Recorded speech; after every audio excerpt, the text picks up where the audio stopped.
Evening, everyone. Not only are we on time today, but we are actually a few minutes early. So I'm going to take a minute here just to make sure everything is set up properly. I really wanted to make sure that I was on time for this one because I feel like Phantom Brigade has been kind of hard done by on this stream lately. Again, I'm a huge fan of the game, but I do have the challenge of my scheduling, and particularly I've had the local game dev meetup. I've had the meeting that I needed to be at last week. And then, of course, there's Godless, which is also very enjoyable. And I mean, at some point, I'd really love to do Industries of Titan again. But again, there's just so much. There is so much to do just within the Brace Yourself universe. And of course, we also have Rift of the Necrodancer to look forward to as well. And then I picked up the Crypt of the Necrodancer pinball. I actually also picked up a couple of other pinball tables for the Zen pinball. But specifically as relates to Brace Yourself games, there's a lot to do. And I figured at the very least we can enjoy a proper sit down with Phantom Brigade. It is again very hot today. I'm gonna try and not let that affect my mood as I did with Old World. However, I think it's also fair to say that I feel a bit more comfortable with Phantom Brigade. I just know, I kind of know what to expect there, and obviously I was not in the right frame of mind to be playing Old World yesterday or Monday. I do apologize for that, especially because I really don't like making a game seem less enjoyable than it is. For what it's worth, I actually played Old World yesterday. Wound up spending about twice as long as I was planning. Let me get through the seizure warning. It's been a while since I've done it. A very small percentage of people may experience a seizure when exposed to certain visual images, including flashing lights or visual patterns. These seizures have a variety of symptoms, including lightheadedness, altered vision, eye or face twitching, jerking or shaking of arms and legs, disorientation, confusion, or momentary loss of awareness. Immediately stop playing and consult a doctor if you experience any of these symptoms. If you or any of your relatives have a history of seizures or epilepsy, it's recommended that you consult a doctor before playing. I saw a timer going down there. But yeah, I don't know. I like being able to celebrate a game. I don't necessarily mind talking about stuff that's not working for me, but I really felt if I could, like, I think it was fair to say within an hour of that broadcast, I felt like I probably should have stopped, and I didn't want to just do an hour-long broadcast, especially because that's what happened last week, and I didn't really have a good reason for it. So then I made the mistake of just trying to see it through to the bitter end with Old World, and that just wound up making me feel even more miserable. But again, I did play Old World yesterday on my own time, and I wound up spending twice as much time as I was planning on it. Got through it was the good learn to play by playing scenario. Had a fine time with it. I actually got a very early double victory in it. But of course, that's not going to be what anybody experienced on the stream. All that they got to experience with that was me feeling very frustrated with the scenario, which I feel is not the fairest to Old World. Hopefully the enthusiasm of the other times has come across. So anyways, we are here to talk about Phantom Brigade, though, not Old World. So just saying off the top, I am a very big fan of the developer Brace Yourself Games. And I was given a key for this game for promotional purposes way back when it was an early access title on the Epic Store. So this game has now gotten its full release. I hope it did well. It definitely seems to have kind of found its audience. But I'm definitely looking forward to spending some more time with it. And but you know, as much as I like the game, it is good to disclose when you've been given a thing of value to be able to to broadcast it. So my enthusiasm for the game and the developer is genuine, but you should know about probably know about the key. Britist. Tuesday? Yeah, no, it's Wednesday. Okay. You made me scared. I'm feeling like the week is really going by fast. It was okay. I'm feeling really groggy, but I didn't want that to get in the way of doing some Phantom Brigade. I will try to be a little bit more joyful in the broadcast. I'm also going to take some time. So I have a bit of a debt that I need to pay, time-wise. I'm actually going to take the time to properly go through the weapons and just make sure that I'm in as good of shape as I can be. So this low-level Vulcan, so what I'm looking at here in terms of the damage, so less concussive damage, it's a difference, a total difference of about, I don't know, 70 points. So that's not nothing, right? 70 would probably take off a limb on some of my mechs. The concussive damage was the thing that used to really make this sing, because of the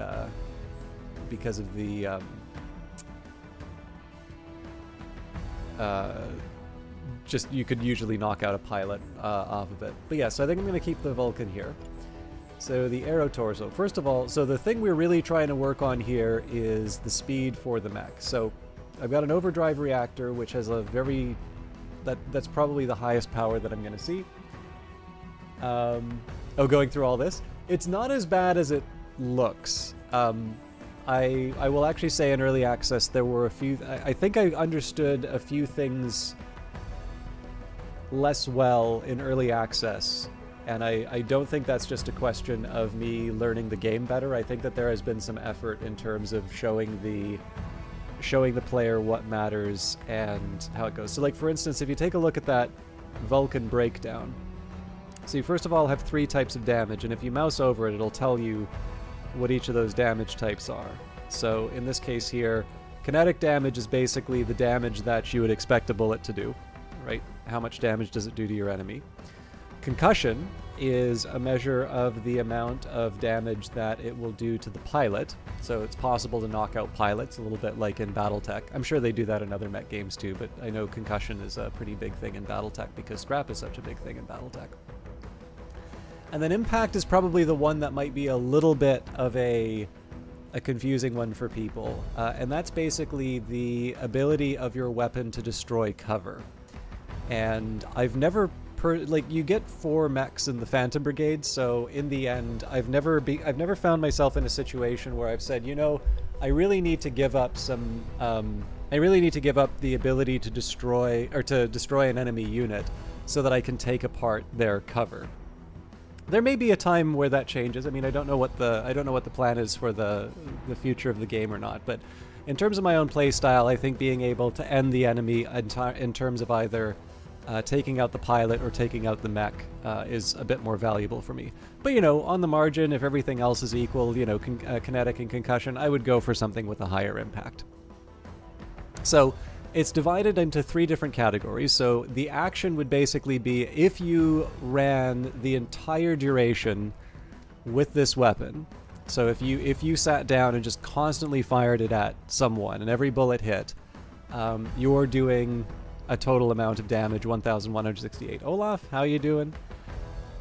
I have my tea. I know you would like coffee, but I've been having some trouble sleeping, so I went for tea today. I also got my writing in early, so I'm slowly moving up to about an hour a day. I don't have a timer where I'm like counting down anymore. I'm just basically timing sort of a natural sit-down writing period, and I notice that it's gravitating towards an hour. Although it's been a while since I've posted something, and I'm aware of that and want to fix it. But I'm very glad to see both you and Redist. Yeah, so in terms of the kinetic damage, so basically if you were to focus this down on, you know, a single part on a single mech, it would do 1,168 damage. So effectively it'll destroy anything.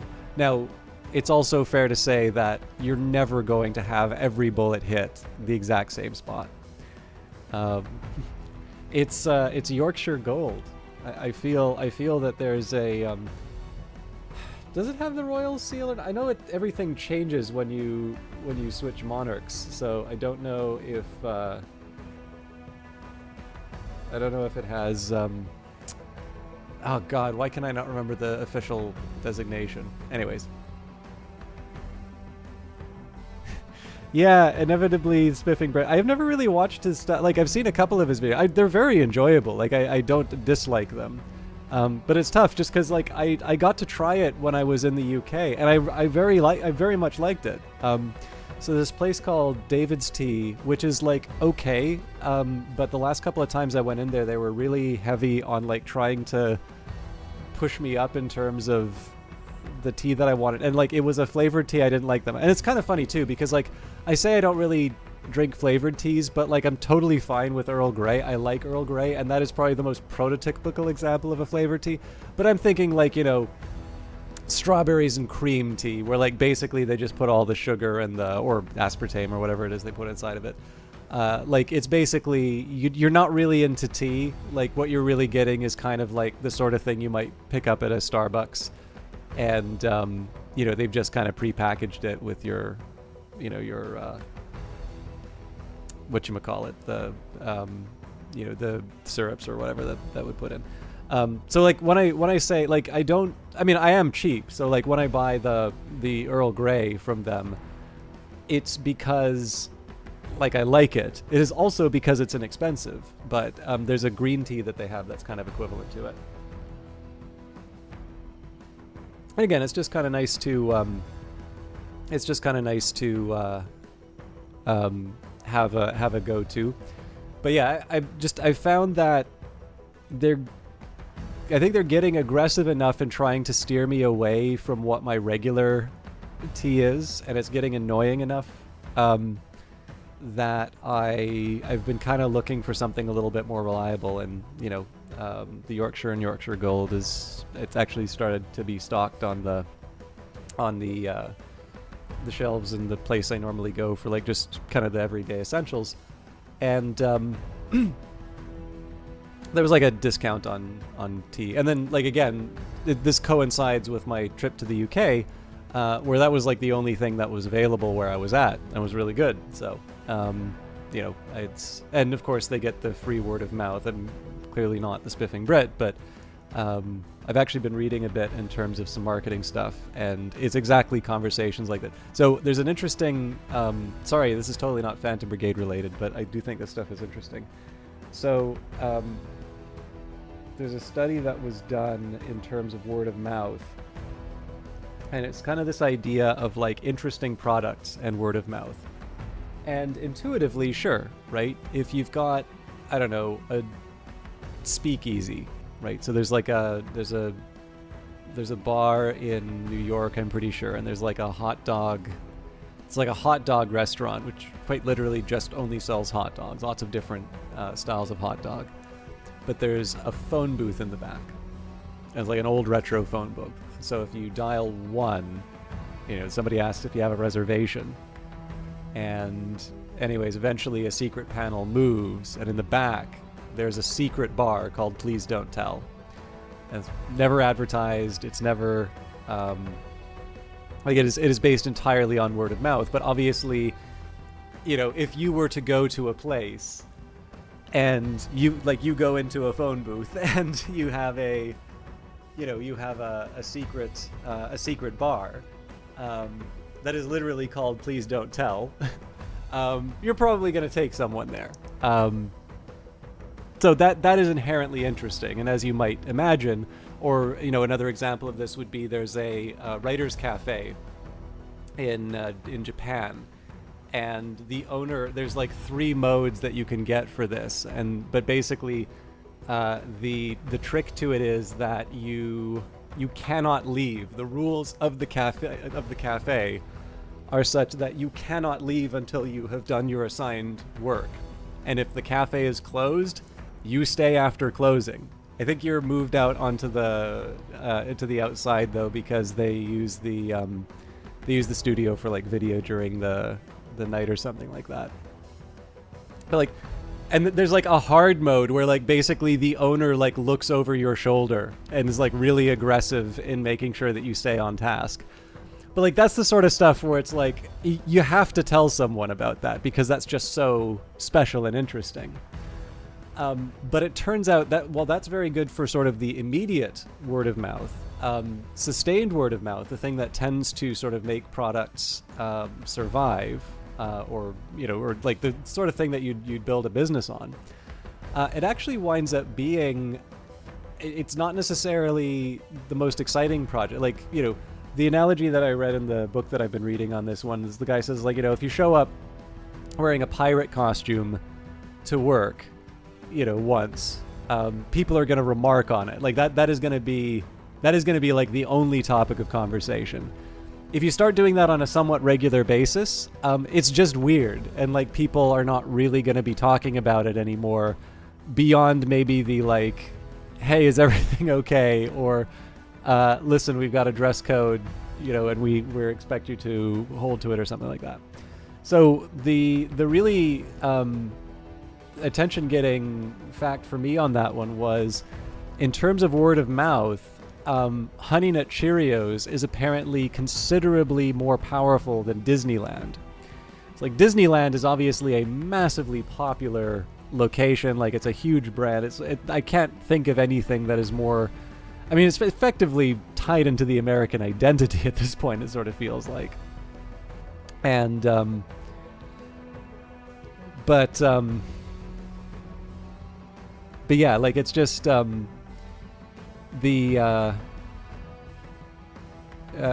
Honey Nut Cheerios, you can sort of say, like, you can imagine there's more circumstance. Like, so the time that you'll probably talk about Disneyland is that time I went to Disneyland. I've never been. I'll never get over that, not going to Disneyland as a child. Or someone's plan to go to Disneyland or something like that. Or maybe you're just talking about, the perils of modern capitalism or something like that. Honey Nut Cheerios is going to come up a lot. What'd you have for breakfast today? Well, chances are there's a number of you who maybe don't want like a packed with sugar kind of cereal, but you're not entirely ready for like full plain oatmeal. I don't do full plain oatmeal in the morning. I do full plain oatmeal with blueberries. But yeah, like, it's just got a little bit of sweetness, but they're like regular Cheerios, and in terms of breakfast cereals, you could do worse. I don't know. Apparently this broadcast is brought to you by the Kellogg Company, who wanted to make food so boring you would stop having premarital sex. So the honey's really, really hurting the brand here. Anyways, yeah, so this is like, I actually kind of think my Yorkshire tea example is a perfect case of this, right? Go to the UK, like Yorkshire is the only thing that's, that's available in the place that I'm at. I actually really like it. Not only does that translate into me noticing it when it's on the shelves at my, the grocery store, I'm sure it was always there. I thought I was trying to stop a more solo venture. Oh, was it? Maybe. it could be. I've heard different versions. So it could. It may be exactly what you're talking about, Bredist. I thought it was more general, but I wouldn't. I wouldn't like. That's not a hill I'd be willing to die on, let's say. But yeah, so anyways, this is like a great example where it's just sort of like, and it happens to be combined with sort of frustration in terms of the the tea shop I'm already going with, so much the better. And Bretta says, in the last tea shop you went, they called the regular tea you have here as builder's tea. So is that like the idea that it's a low class tea? Because that's fantastic. That is like the definition of tea snobbery for me.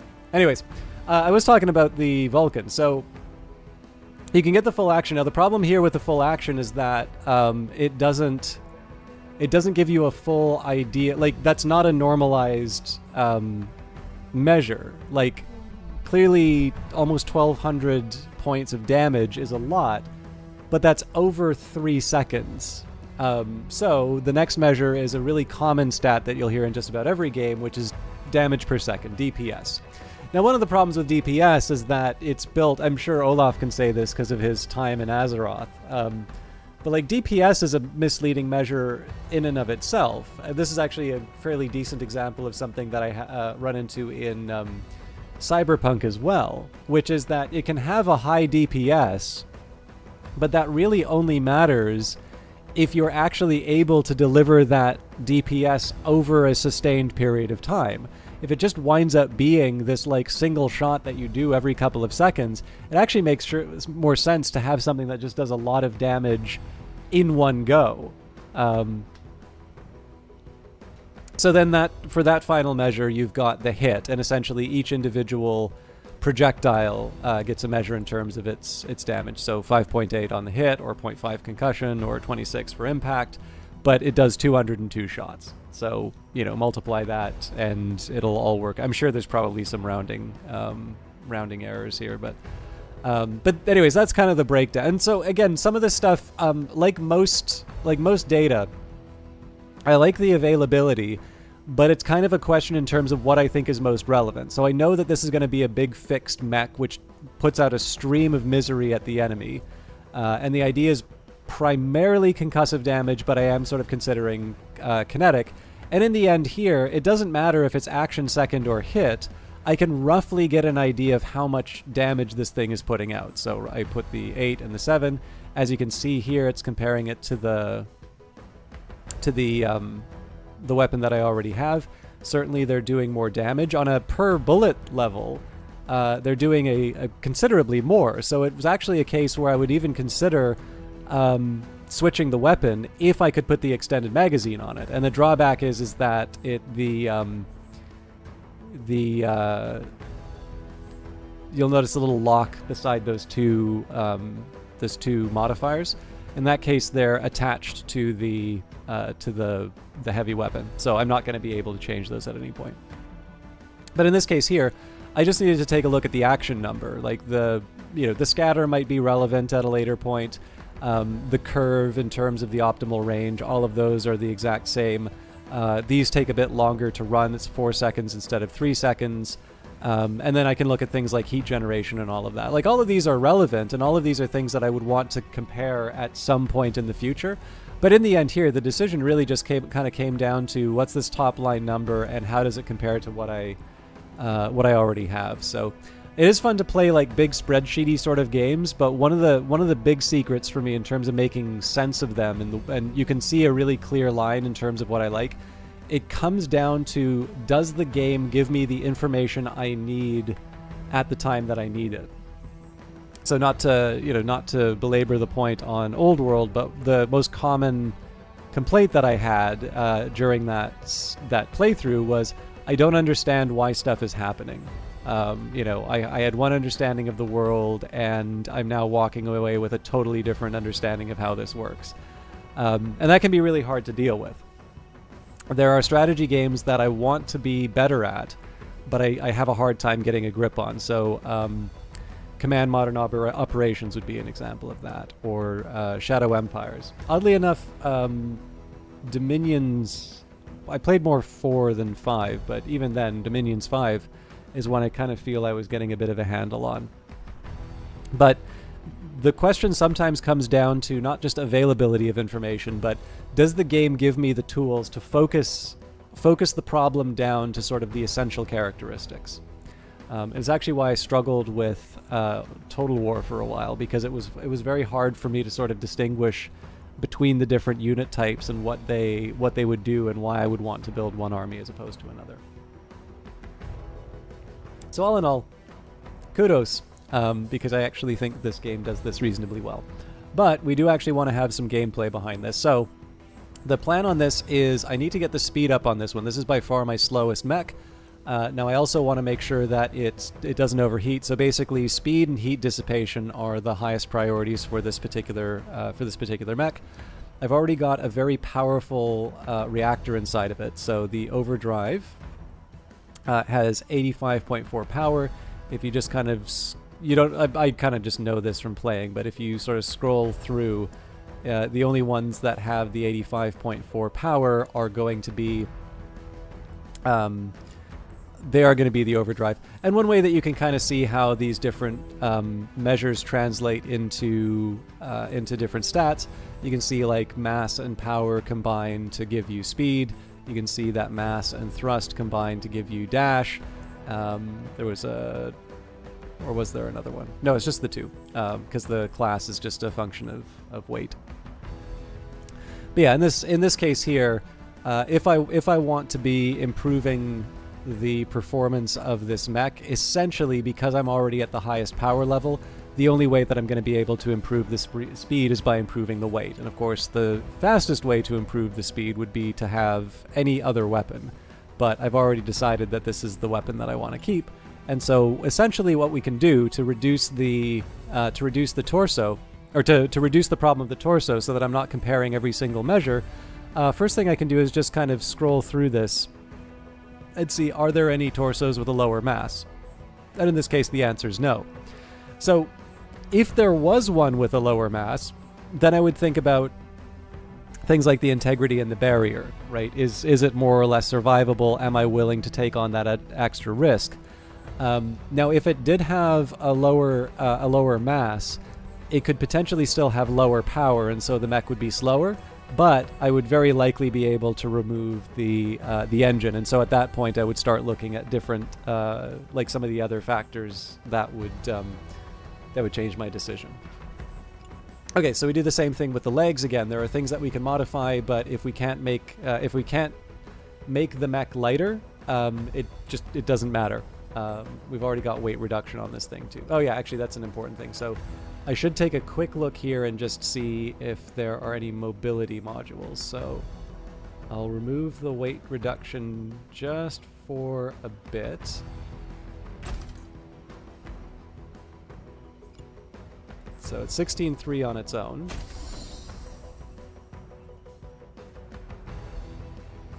So this Tsubasa winds up taking a little bit of weight off.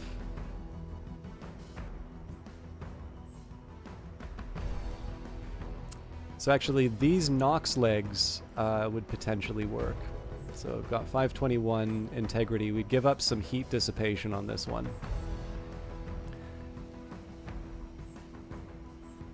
Well, let's play around a little bit. So if I throw the Nox legs on and then I put the weight reduction, yeah, it's not enough. So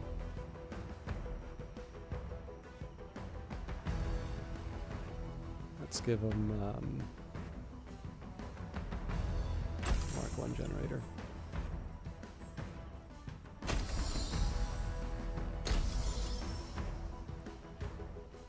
So the 18.8s, those are non-starters. 16, in this case here, the damage is a little, like the amount of damage that it can absorb is a little too, it's too small relative to the overall mass of this, of these legs. They're medium legs, so I wasn't expecting a miracle here. And then obviously the heavies aren't gonna cover it. So then we can do another thing with the Nox arms. The thing here is that we've got light plate for the defensive module on these. So light plate will lower the mass, but it'll also lower the barrier and integrity. So, I mean, if I want, I can take a quick look. It's 9.1, 13.1 without the light plate. So we can always just take a look. So do I have a 13.1? So this is actually not a bad example. So this arrow arm is a good example. So this is a 13.1. The heat dissipation could be better. But it is actually a little bit more defensible, and it has some it has a barrier on it.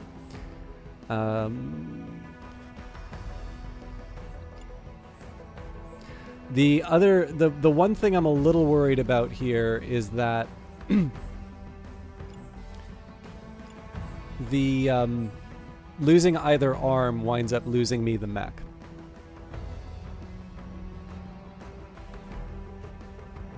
Yeah, I was actually going to change the livery. I was going to change livery for when I conquered the province, but I forgot to do that. So I guess we need to wait for the next one. I also think it looks just kind of stylish. So, But yeah, what I want to focus on right now is just, is there a way that I can get a slightly better loadout? So if I really wanted to be strict on...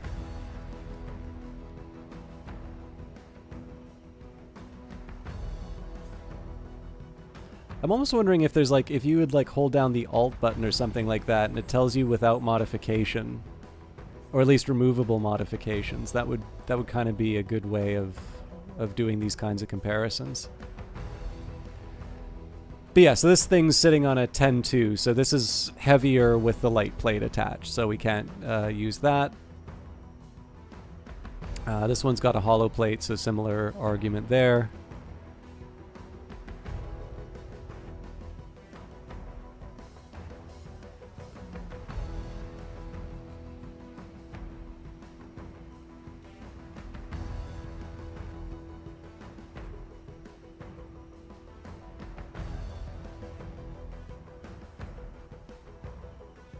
So there might be something to this arm. So what we're going to do is we'll...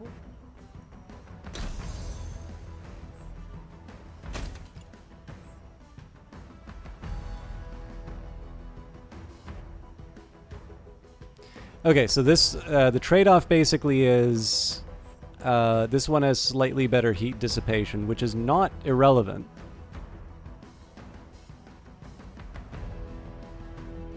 And then this arrow winds up being...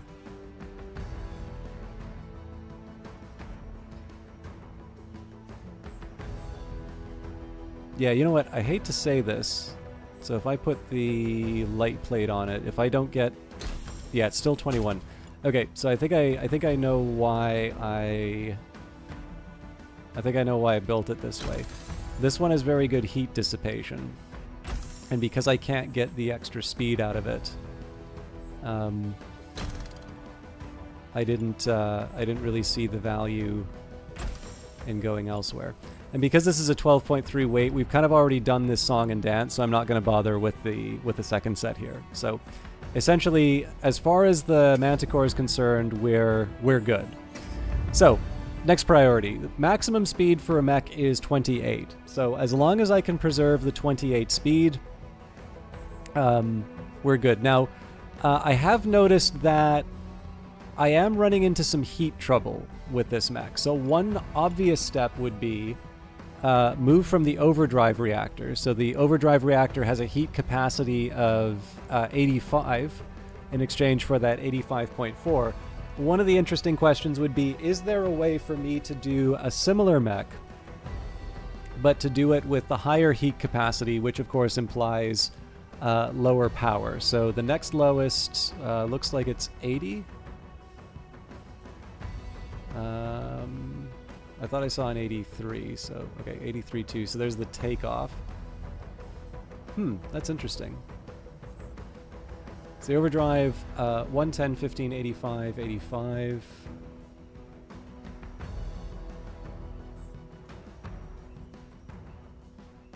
Okay, so it's a big trade-off in terms of the heat dissipation. So I still think that sinks us. So I think realistically we're looking at 80 power is the next level. Yeah, so 15 on heat dissipation, so that's standard. So it's really, in this case, it's really a capacity question. So again, I don't think this is going to work out. But for the sake of...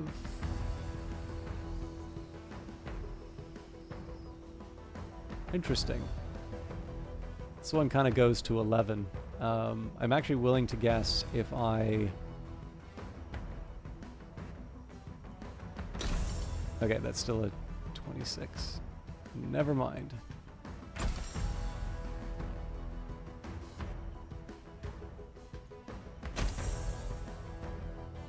Well, let's just see. Okay, so I would need to find 3 in terms of...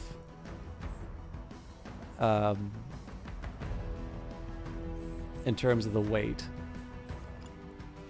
So realistically, what would I be looking at here?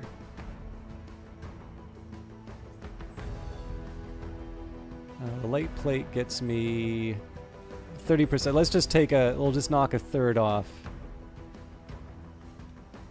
Actually, the math on that's not the easiest.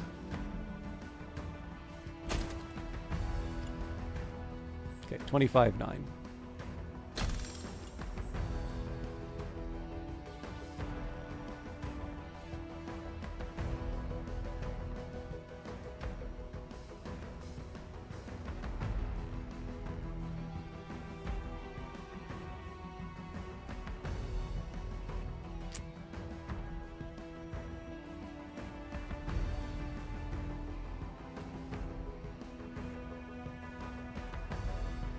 This arrow has some possibility.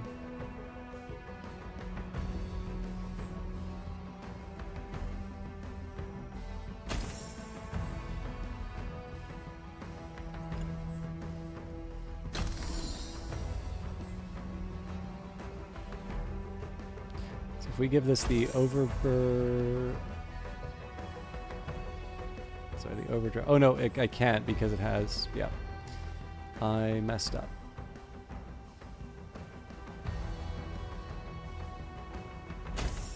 So it doesn't have the defensive module, which means I can't give it the I can't give it the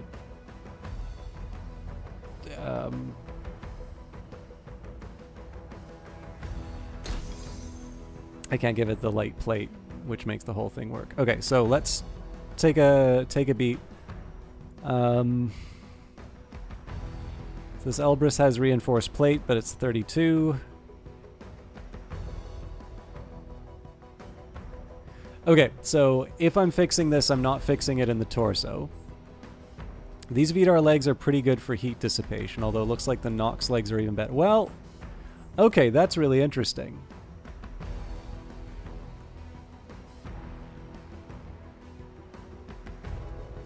This is better for mass and heat dissipation. So let's see if I throw these Nox legs on. We'll kill the generator for... Actually, let's put the best generator we can get on these for a start.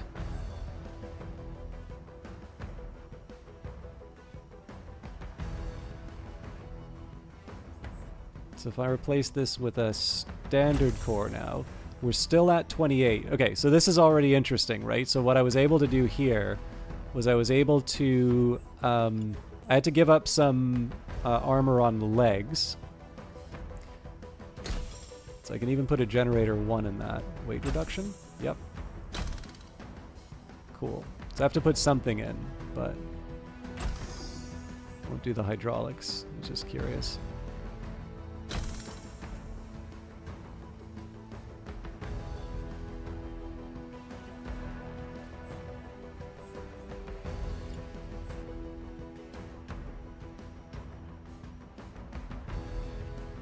So the old Vidar legs, I mean that's a huge amount of integrity off of those. So I'm not like it's not for free. But the question is can I do better? So I've got 507 right now. Let's focus on heat dissipation.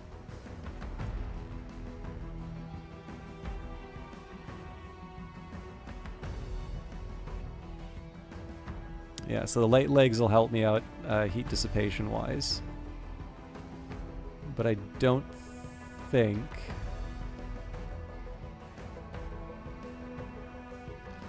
So 10% of that 1.8 times it by 3. Ah, you know what? The arrow legs might actually do the trick.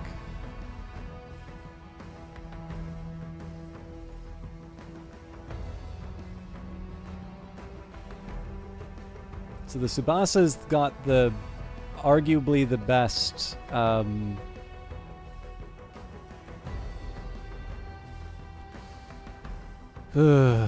arguably the best weight-wise. It's actually the best combination. Okay, well let's see first of all, does light plate actually fix this? Okay, it does. Hollow? Even hollow.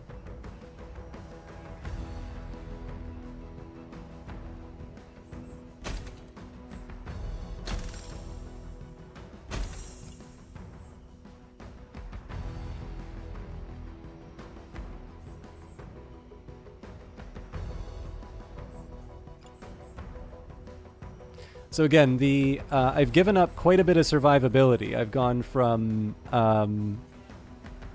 it's less than a third of what I used to have. But what I've gained is firepower. So the rest of this is pretty straightforward. I'm curious if I take... Okay, so I could theoretically afford to... Okay, so I definitely need the hollow plate on at least one of these.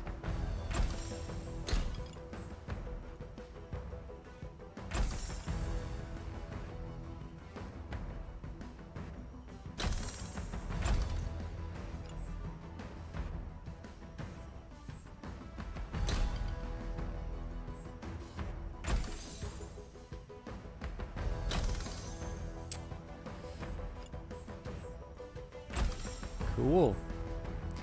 So the good news about that is I don't have the hydraulics, which helps me out with the heat dissipation again.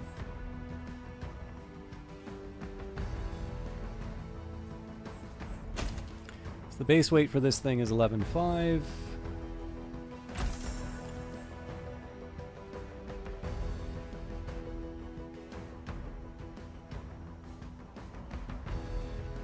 So this arrow is better in both regards.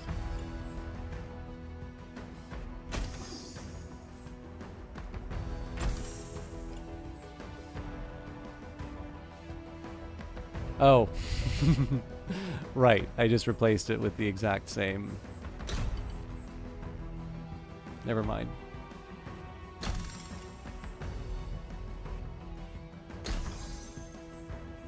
So again, base number 11.5.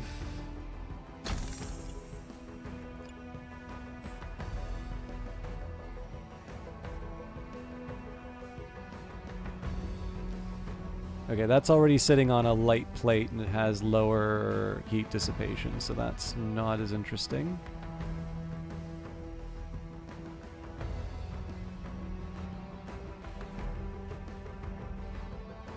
Yeah, so that covers the rest of this one, and then we've already got the weight reduction. I suspect I'm not going to be able to do much with this Nox, but let's just see. The base value for it is 13.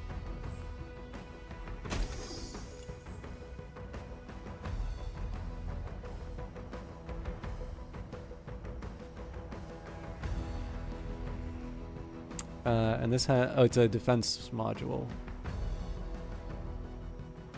Still, better heat dissipation for the same integrity, though, so...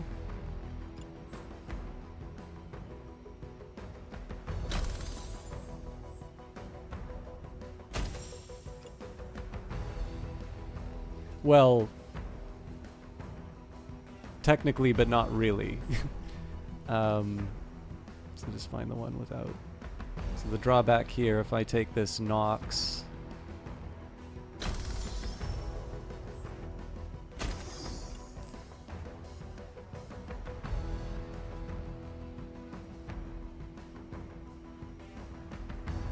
It's still not that bad of a trade-off, though.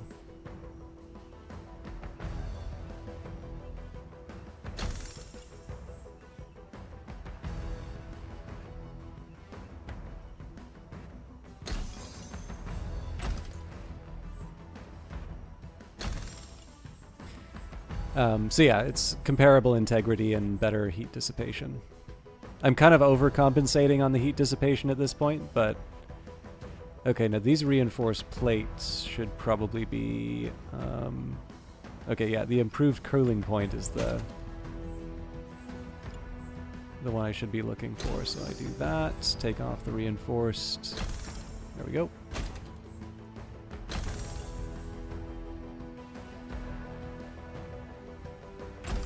Give you like a regen or something.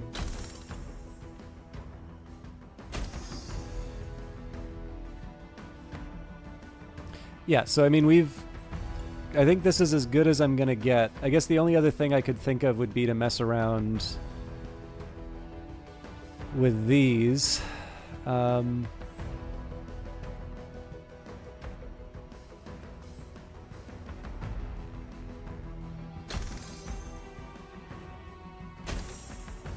Okay.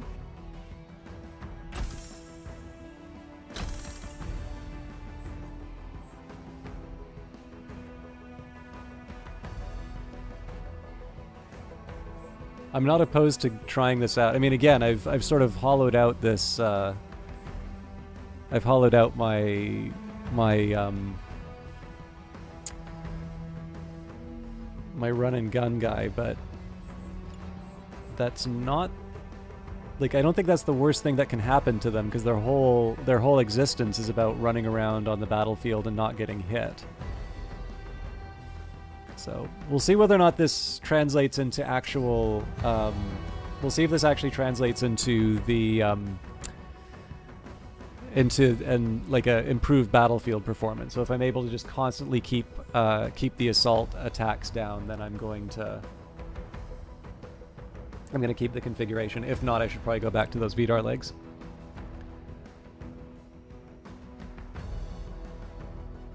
Yeah, I mean, part of this is also just me, like, I'm kind of familiar with the game, so there are a few things that I just sort of know to look for. But this customization is entirely, like, there's this nice little back and forth, right? Like, all of these decisions that I'm making, I'm spending a lot of time on this because I skipped a bunch of the configuration at the start of the at the start of each mission last week because I was in a rush. So I'm kind of going back and reviewing everything that I have now.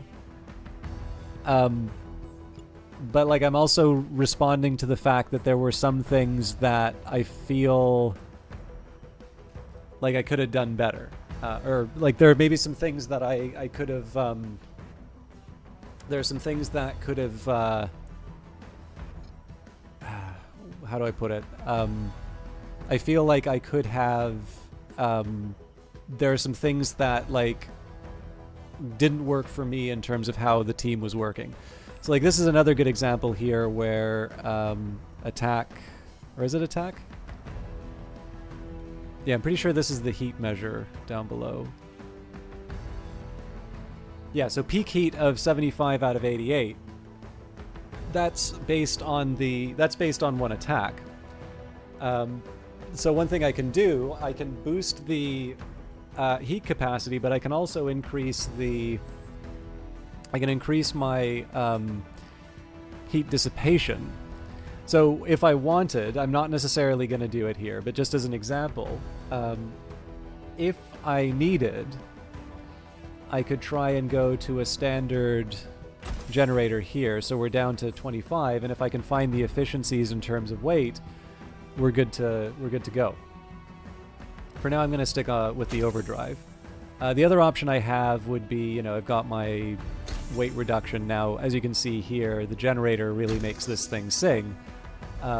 But again, if I can find the efficiencies in terms of the overall weight, this is intended to be sort of a long range mech. So the fact that it is as beefy as this, like the legs in particular, are ridiculous. The fact that I'm able to make some of this like work this way suggests to me that there's some ways that I can sort of improve the overall loadout. So let's maybe ignore the torso for a minute. But when it comes to these Asgard legs, like, heat dissipation would be the real prize, and it seems like these VDAR legs. Well, this is actually already a huge improvement, right? So I'll throw these on, although I'll probably ditch the hydraulics.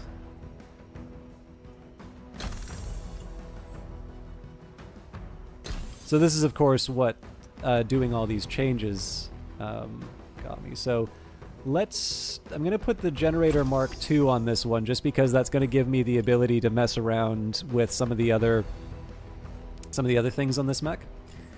So I'm pretty sure we've got some fairly skinny arms on this already. Let's just take a look at the heat dissipation.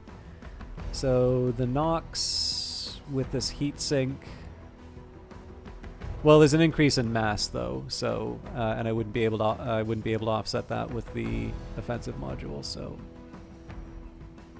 yeah, so basically, unless it's the heat sink, That's about as... Oh, I see why. Yeah, this is one of the 13 one.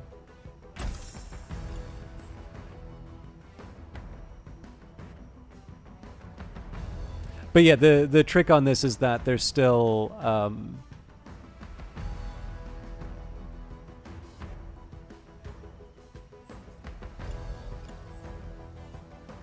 plated.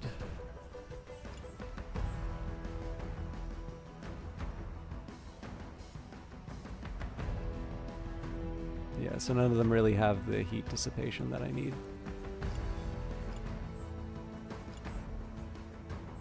See, the offensive module on this one's helpful for the precision sensor. So what do we have? Offensive module.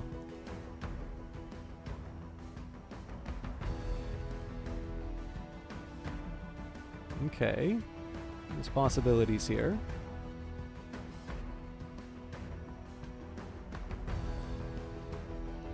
Now this is interesting to see that apparently the speed goes down, even though this thing I don't believe has power.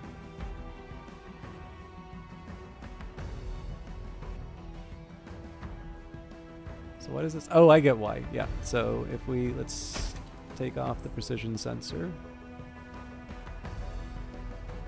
You know what, we can keep that on.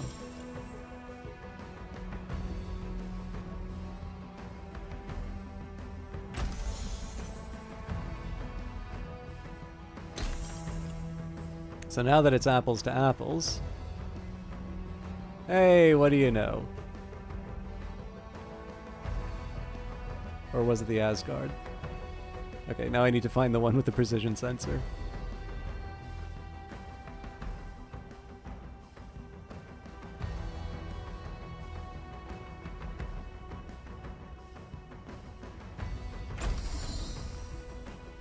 Okay, so why am I down to 27 on this thing?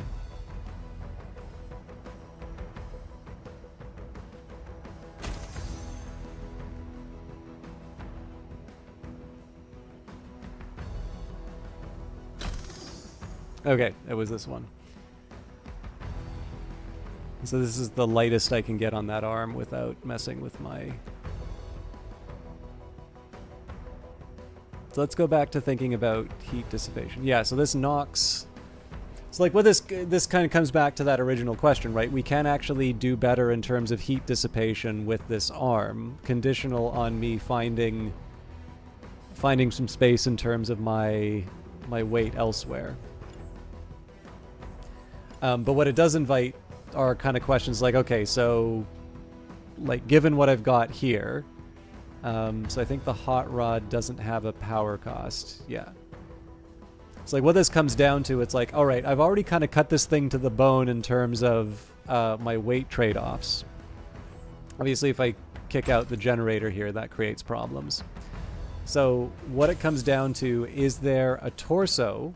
We got a 14.9 torso, and that's with, oh, I guess they do with the light plate, so it's a 21.2 without the light plate. So it's among one of the lightest torsos. So in this case, I'm not going to really be able to improve as far as the weight's concerned. I'm already pushing it in terms of the generator.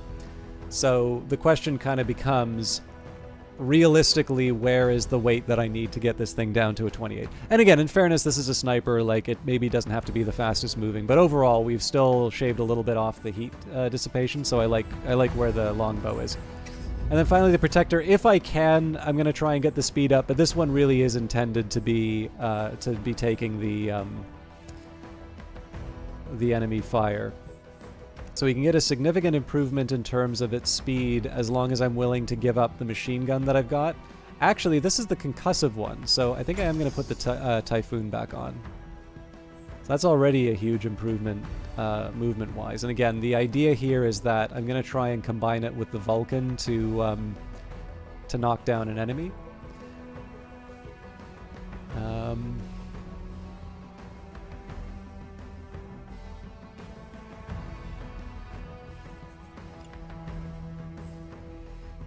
I've got hydraulics in this thing right now, so I guess the question would be if I give it weight reduction, does that improve anything?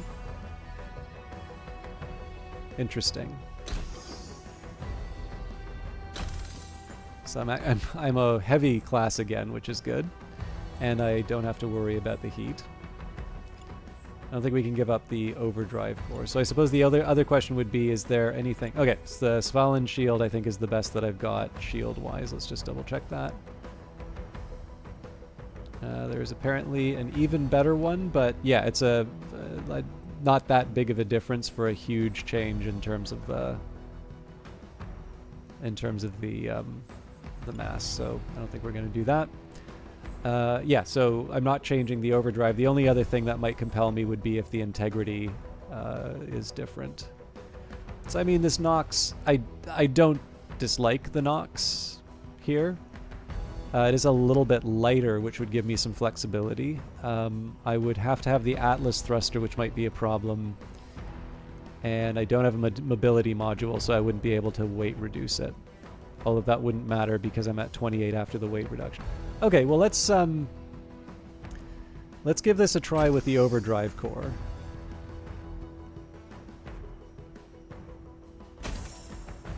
Yeah, that Atlas still sinks me.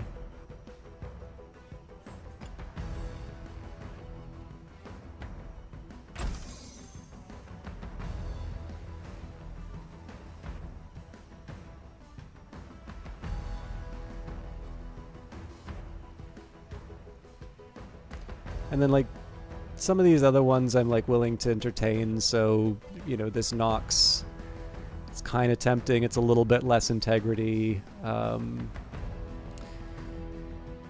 If I kill the Mark III heatsink, we've already got the... Yeah, this still makes me slower. This one gets me a little bit more distance. Interestingly enough, it's also...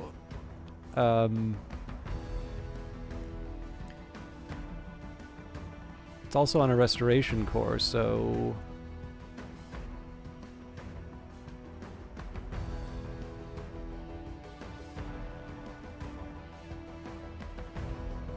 Heat dissipation's not so good, though. I'm gonna stick with the VDAR for now.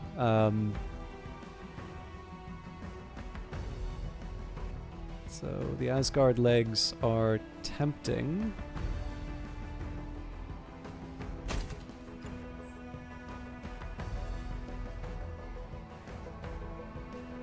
Slightly worse on heat dissipation after we remove the hydraulics. No, sorry. Yeah, okay.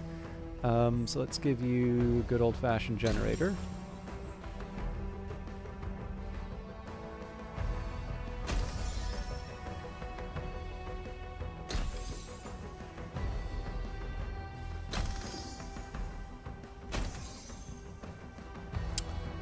I'm not crazy about the hydraulics, but I do still want to maintain the speed, so...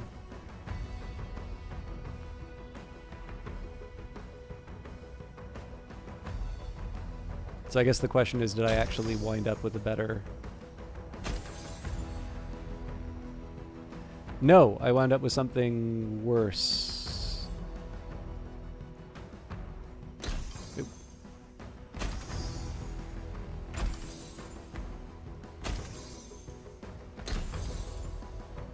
Yeah, okay, that's it for my options.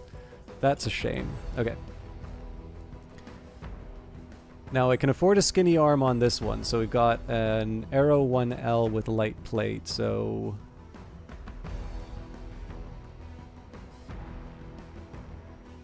Yeah, I don't see this changing. So what this really comes down to is the 1L also has a... This is a composite. So that one's plated and composite. Okay, so this one will probably be an improvement as soon as I put the light plate on.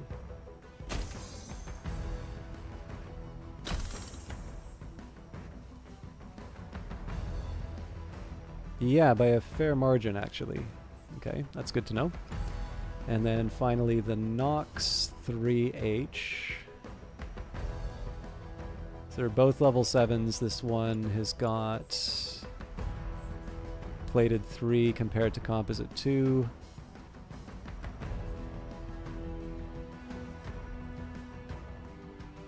I wish I knew what composite did. I think I'm just going to accept that. So there's no greater integrity, and then there are improvements in terms of mass, but I'm not willing to give up. So we definitely were able to... We're definitely able to sneak out some improvements on the team there. And then I guess the Protector was the last of the batch. So I'm going to take a minute here, and I know it's been a really long introduction, but like I said, I was making up for some repairs I did before. What I'm going to do is within the different classes, so they're already sort of grouped together. So I've got Arrow 1Ls and such. I think once we're below the 7 mark, I think we're ready to start scrapping. And the reason I'm willing to do this is because I did a pretty careful investigation of those different parts. I am at some point going to need to figure out what to do with the defense and mobility modules and that, but honestly, because of the rare, like, I'm going to be getting rid of the grays, and we're doing okay for the existing scraps, so I'm not too worried about those. I feel like we're probably going to get rid of a bunch of the Svalin shields and such, but in this case, we'll just hang on to all of these. I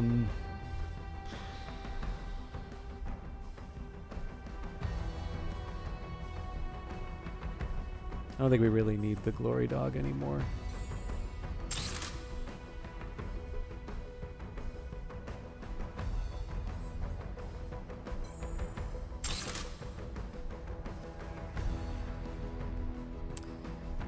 The midway sniper. So this is the only midway sniper I have, so less to worry about there.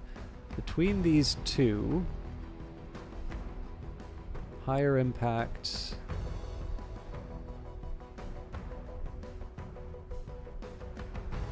So we can get rid of that Vulcan.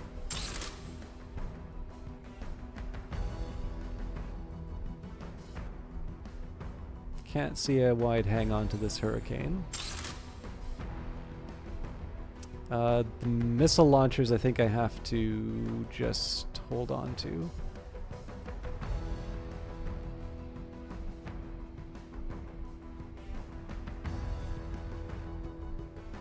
But yeah, for the rest of these I think we can hang on to them for a while.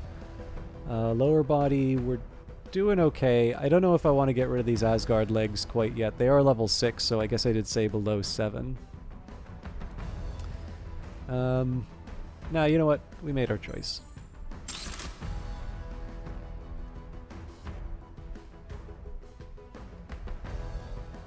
Honestly, I should be getting rid of some of these torsos, but I don't think I'm ready to say goodbye quite yet, so there we go.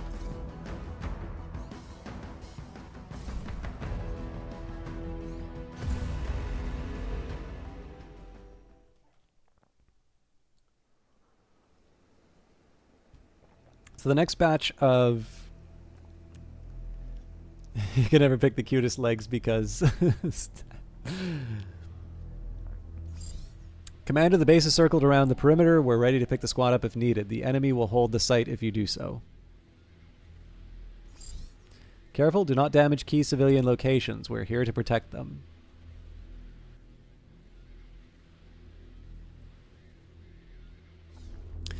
Okay, so, civilian location. This is the worst of the civilian locations because normally this would be cover for me. But we will do our best. And it's actually on my freshly emaciated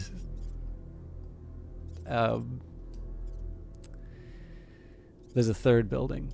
Where is that? Oh, back there. Herald. So I think if we take a look, it's like 4 different vehicles all shooting at them. Yep. And with missiles, no less. So I do have some ideas about how to fix this, but they're not going to be as effective this turn. So I'm going to move this unit back for a little bit. All the insurance policies were invalidated upon the invasion. Okay, so this unit's going to fire its missiles. We run. Then we dash. So this is all about positioning for next turn, but that still gets us something. Now, normally I don't like dedicating a turn to sort of maneuvering a unit like this, but because there's missiles and because there are so many units firing on this one, this is sort of justifiable. Let's take a minute here before I go too much further and see what we're up against. So we've got the aggressor with the machine gun. We've got a railgun repeater.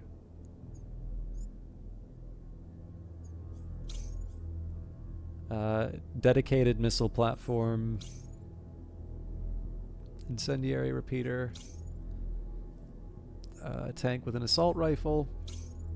And a tank with a railgun repeater. Okay, the railgun repeater is going to be a pain because it's going to be shooting through all of the buildings, but I'm going to be running, so I think that'll be okay. So the most obvious target is this one, and what I would ideally do is have both the machine gunner and the Manticore firing at this unit, but I don't think that's a possibility here. Okay, and I collide with my ally, which is not an ideal strategy.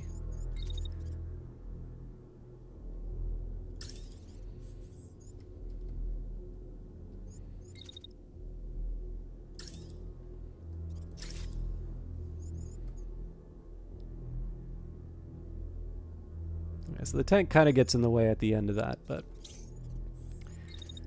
Okay, now for this unit, if I just move them over to the side like so...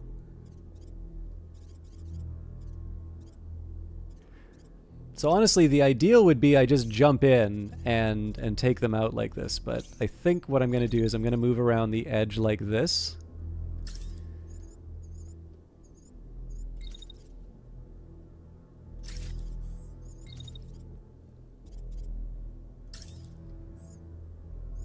Yeah, this kind of leaves me to the end of the next turn. Well, you know what? I'm going to slightly adjust the movement then.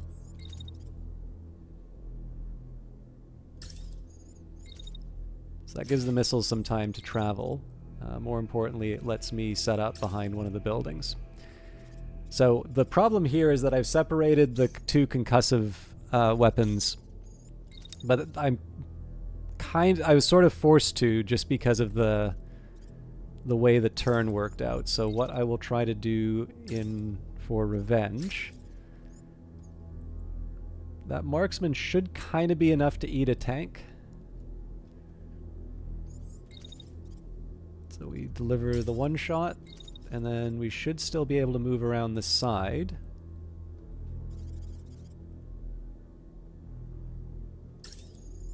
And I'm hoping we can just make it... Drat.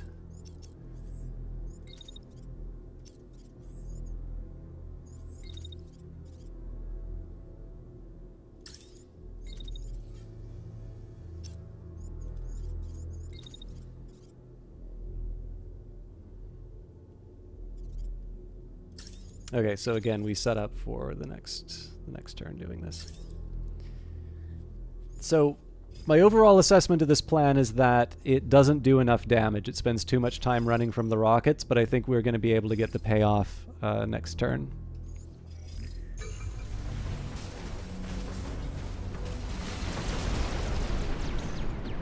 Cool, so it's crashing, and I think that might even inconvenience this target.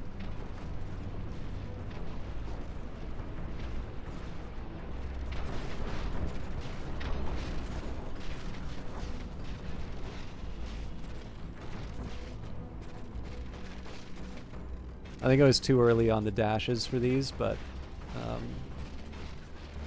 I'm hoping that doesn't... We're still able to avoid the damage. Obviously, rear attacks are better for the concussion. I'm assuming that concussive damage was nerfed a bit. Also, this is a really good indicator about why I didn't...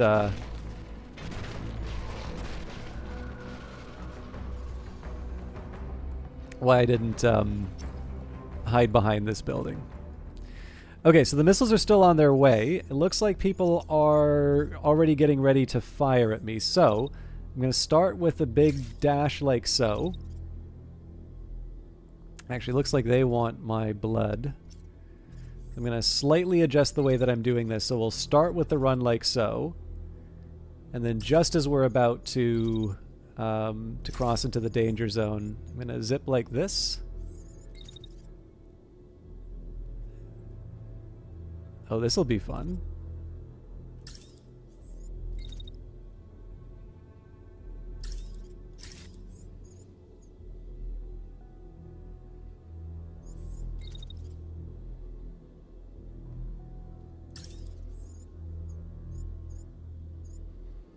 So it's not ideal by any stretch of the imagination, but the only other option I have would be to direct the fire at this unit. Well, it does actually wind up lasting a bit longer.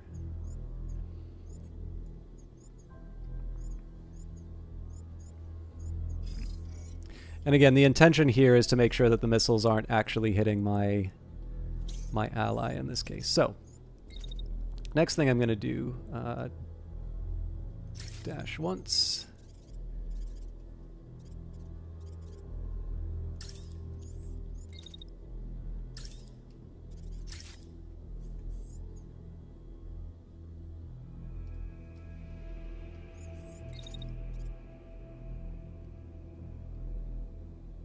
So you only kind of get half the value of the attack there.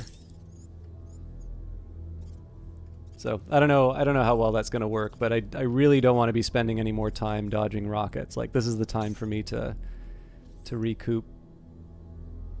Okay, so this unit doesn't seem to be doing anything. Oh, they're ejecting. Okay, so that changes the entire plan here.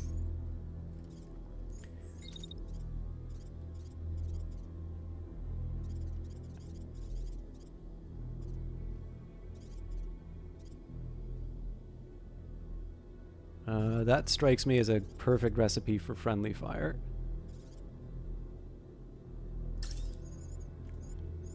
And so, weirdly enough, I'm actually going to let them cross.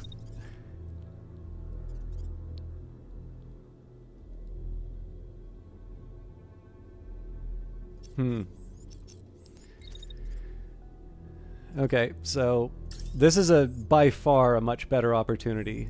So we're going to hit him in the back here, and then this is just an opportunity for... Okay, so these are I've more or less cleared the building already, so I'm going to dash back like so.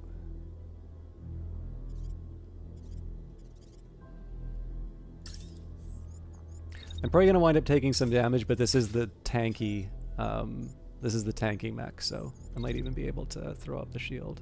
Okay, nice. It's not going to protect me for the whole thing, but... So the real appeal of this, even though it's not an optimal range attack, what it's doing... So first of all, I'm not hitting my own unit in the back anymore.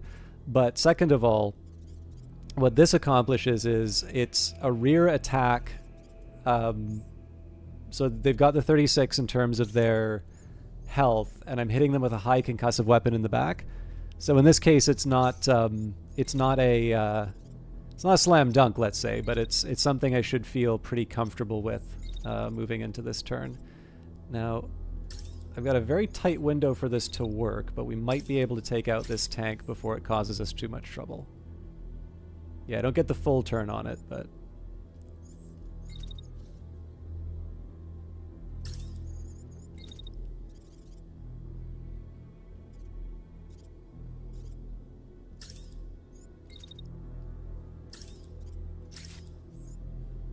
It doesn't quite work, but what I can maybe try to do instead...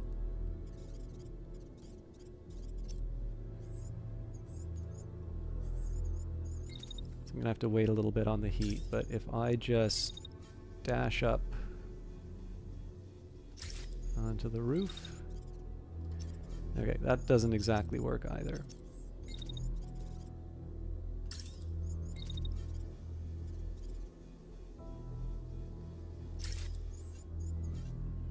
The question on this is, can I actually pull off the shot? The answer is no. So I'm all for unconventional strategies and all of that, but it actually has to deliver the goods. Otherwise, it's just showboating. And I can't cross the streams, so... Nope. Okay, so I'm going to think about this one later. Seems to me like I have some choices to make.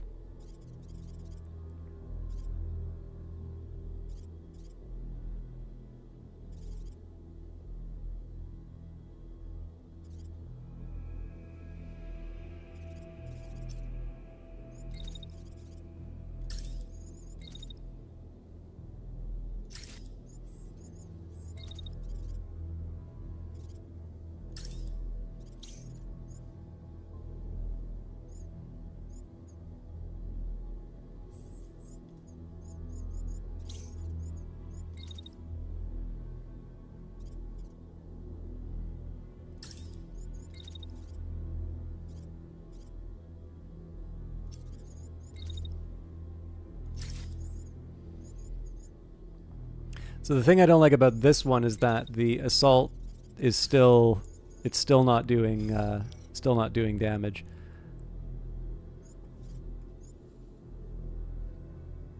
Although I am hopefully giving them the slip in terms of... So what I'm really trying to do is take this unit out. Problem is that they keep sneaking away. So... yeah, I don't have the heat. So what I really have to hope for at this point is to... yeah, it can't even do a short range attack. Well, there's a very small window.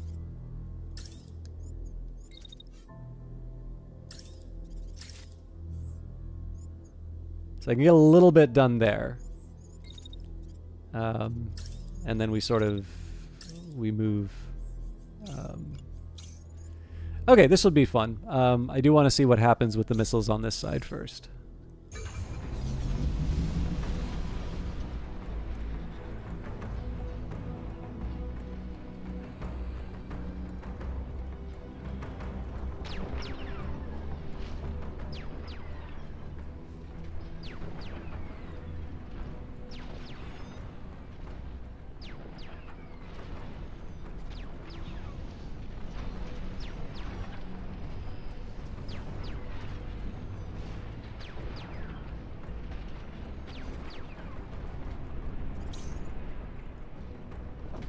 Not quite enough to take out the wheels, but we did dodge the rockets.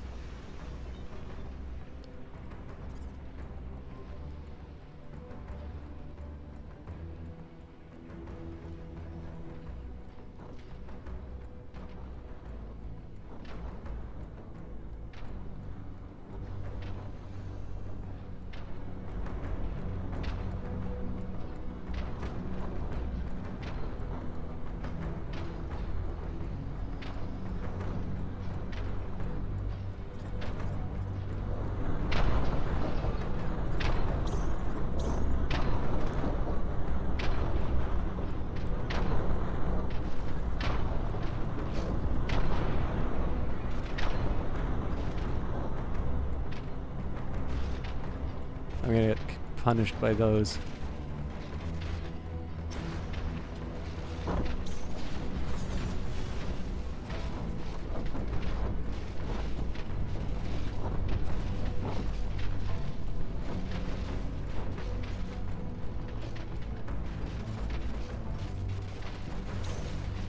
And this unit is crashing, so we managed to avoid the...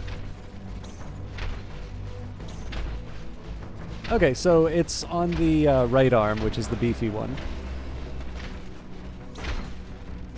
Now, weirdly enough, their pilot health is actually doing really well. But yeah, we'll do a quick replay of this one, just because I actually think that there's some neat stuff that happened here. So what we'll do is we'll watch it sort of from the start, from each perspective. So again, we wound up... it's just the delay on the rocket time. So we were able to have a shield up for most of it, but not the whole thing. So, big gun, pretty much how you'd want that to go. It's just that the concussive damage doesn't really mean what it used to. Now, the sniper shot was an interesting one. In a different world, I can almost imagine it pulling, almost imagine it doing the trick. But in this case, we needed to sort of seal the deal with the machine gun. But the important thing is that when this unit crashed, what that meant was I didn't need to worry about this unit being damaged anymore. So essentially what's happened, like if you think about the overall flow of this fight, the weaponry more or less has just been turning this way. And then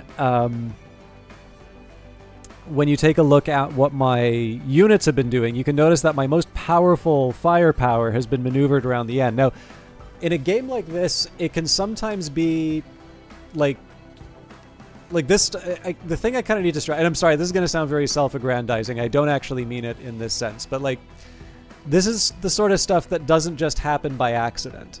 So as much as I try to articulate what I'm trying to do in a given moment, usually I try and explain specifically why I'm building a particular structure. And then every once in a while, you'll notice I sort of pause and sort of say, okay, and this is the specific reason why I'm doing this thing. And sometimes it doesn't like work out. But the thing is, if I sit down and explain the long-term goal every time, then I play even more slowly than I already do.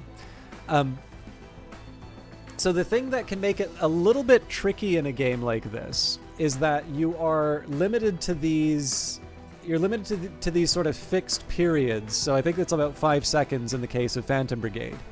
And if you just play the game thinking about sort of 5 second, if you just sort of think about 5 second periods, then what you do is you kind of try and put the fire out that's immediately in front of you, rather than employing an overall strategy. And again, there's nothing wrong with doing that. Actually, I think...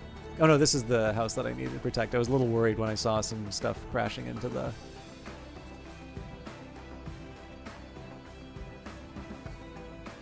Yeah, I was a little worried when I saw some stuff crashing into that building. I'm like, ooh, that's not good. I won't need to preserve it. But yeah, so like again, if you take a look at the overall... If you take a look at the overall battle... Now, I can't necessarily predict where the enemy is going. And I did sort of talk about how in one version, if we were doing a head-on fight, it would be nice to have sort of the Manticore and the... God, I can never remember what I call this. It's not Sierra. Is it the Protector? Oh yeah, because that was a default mech name. But yeah, so if the Manticore and the Protector go up the middle like this, then I basically have this ultimate concussion combo. Circumstances sort of force me to move the mech, so that's fine. I can, I can adapt. But notice in the case of the Herald, right? The original plan for the Herald was to try and make it, deliver as much damage as it could. That's why I spent all that time improving its heat dissipation. But it still served its purpose. So again, this is one of those reasons why it seems a bit weird when I say I'm really not happy with the fact that this unit keeps, that I'm not actually attacking with this unit. I don't say that and then redo the turn and say, okay, no, the Herald needs to start doing the damage. Like, in the end, you also need to accept that there are sunk costs. Like, if things didn't turn out the way that you wanted, like, going back to the old plan that you wanted to do is not necessarily going to be the best option. So even though this is usually my playmaker, the reason why I'm okay moving them off to the side is that, again, so much enemy firepower is focused on them, but you also have lots of different options in terms of where they go. They're most specifically moving in such a way that when you think about my heavy hitters on the team, every single enemy unit has their back facing me. And of course, the really tough spot now is that if let's say that you're caught in that situation and you realize what's going on, like, it's not that this is a multiplayer game, but let's pretend for a second that this happened. One of the really nice things about my position right now is that I would be a bit worried in terms of the survivability for the Manticore. And I mean, in this case, the Manticore is kind of the weak link in the chain right now, right? Because if you take a unit and turn it around, it can't move to the left. It has to move to the right. Well, if it has to move to the right, this unit gets to turn around and get a free shot here. So essentially the Manticore, my slowest moving unit, is sort of reduced to moving over here. And then it's not that hard for this unit to sort of turn around and take its revenge. So the Manticore would be this would be the part where I say, okay, I'm turning this franchise around.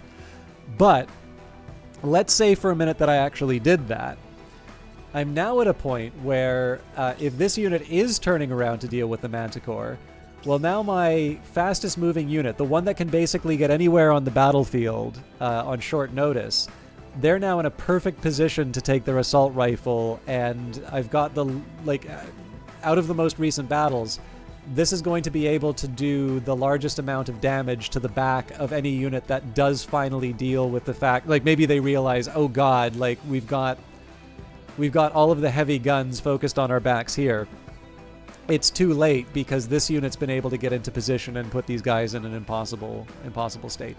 And this is just, you know, whether you're playing XCOM or whether you're playing Phantom Brigade or something like that, if you can kind of keep your head long enough so that you're not just thinking about the immediate problem that you're dealing with, but to also just have sort of a strategic layer to your thought. It's a way that you can sort of get some really satisfying plays set up, and you can, you know, you can spend a bunch of time on a replay talking about how smart you are. But again, I think we've all seen from Old World. I am not a great strategic mind, but every once in a while you can pull it up. And incidentally, for those of you wondering why some games will be called strategic games and some will be called tactical games, I don't know if this is an official distinction, but I kind of largely see, I do largely see the distinction being more or less what I'm talking about. Like, strategy is, okay, we need to take this region because it's going to get me, you know, X, Y, and Z. And the tactics are going to be, it's like, okay, well, there's one way in, and it's very heavily defended, so what are we going to do to get past that big defense? And then in that case, you have to sort of think about how you're individually achieving that. So, you know, what was the strategy?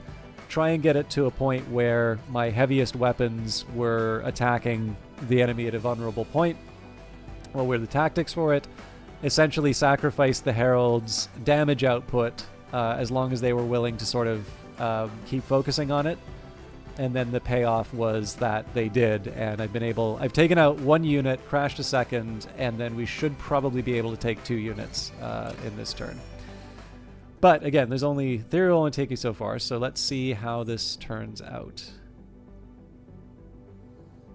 Okay, so interestingly enough, they did decide to go after the Manticore. So remembering it's the Incendiary Repeater, so I think the Incendiary Repeater doesn't actually have that much it doesn't have any impact damage, so as long as I'm behind a building, I'm safe.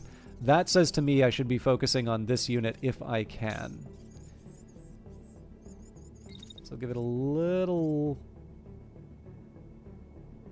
Basically, we'll give them until they're behind the building. And the real aim here is just going to be to try and get that distance between me and the enemy. Yeah, like that.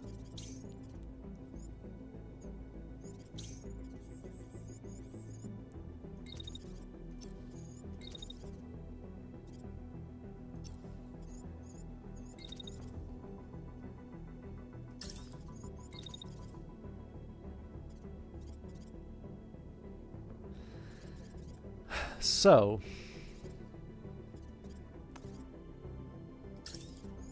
could try and do a dash. This is where the slow speed's kind of coming back to bite me.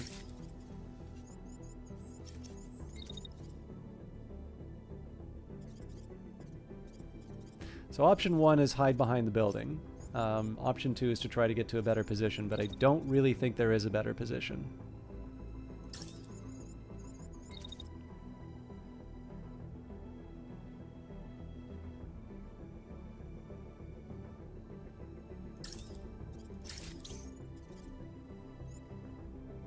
Oh, right, and this is a railgun repeater, so that's going to just go right through everything.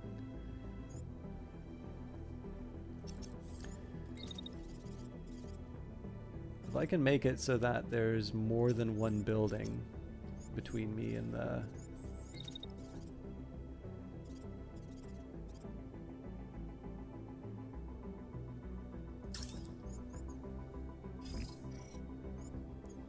I think that's the best I can hope for in terms of fixing fixing the problem. But I am free to cause other problems to the bad guys.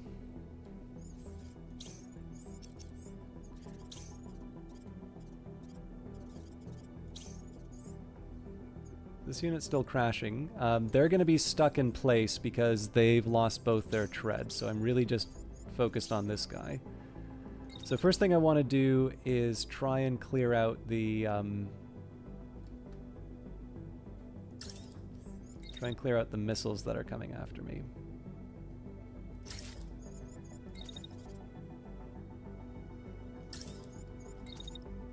Now I am running the risk of the missiles damaging me, so what I'm going to do here is we'll hold position. Now I got to be a little this is a delicate position, so I don't think I have any worries about this structure being destroyed. I am risking, so basically I move like so. It's very likely that the missiles are still going to be on their way when I do that dash. But I do want to do the attack. So I have two options. I can move up, or I can move off to the side. The big drawback here is that, so if I move up, then this winds up being the, this is where the stray bullets go. If I go to the side like this, I'm potentially running into the rockets again. Overall, though, I think it's probably better to move back on this side. So the final question is, given where I'm at, what's the best use for the Herald? So my initial idea was to do what I talked about before, which is basically just take advantage of the position and just do as much damage as I possibly can on this unit.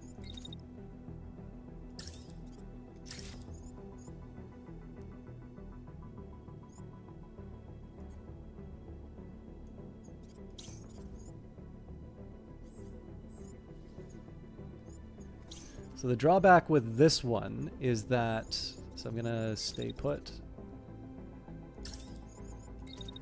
There is a machine gun waiting for me at the end of the, or at the start of next turn. So this unit's almost certainly gonna open fire the second the next turn starts. I think I'm willing to accept that risk though, because obviously being able to just let her rip on the back is, I don't always get that.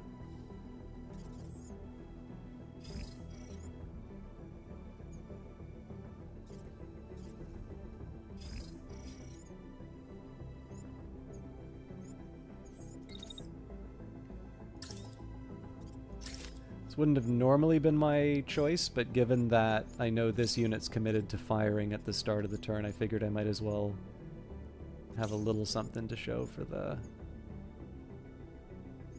turn. In fact,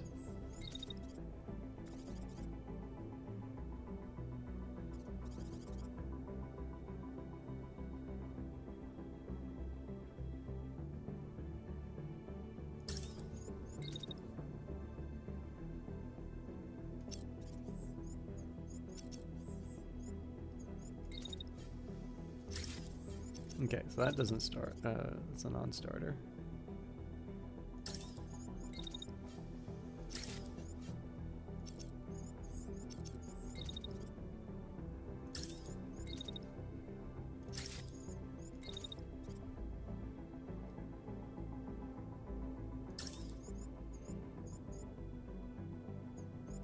I think there are heat implications for this, but overall, I think this is the right call. Let's see how it goes.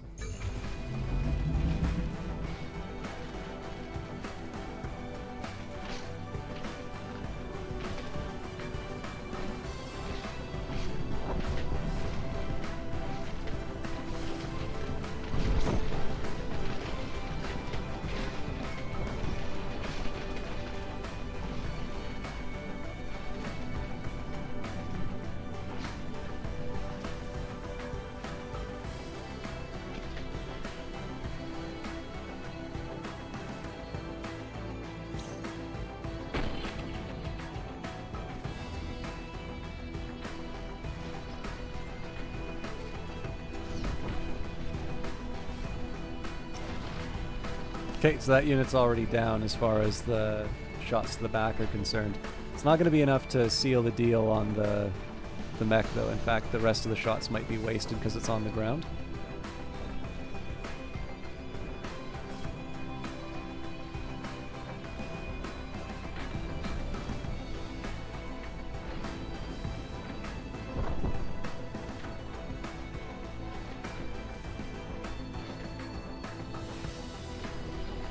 You can see the smoke effects from all the destroyed buildings. It's been a while since I've seen one of these.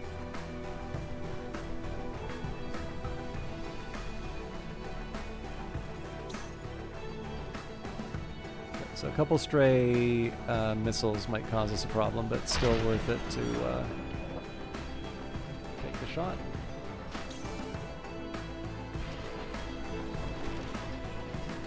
And they may crash. No, okay.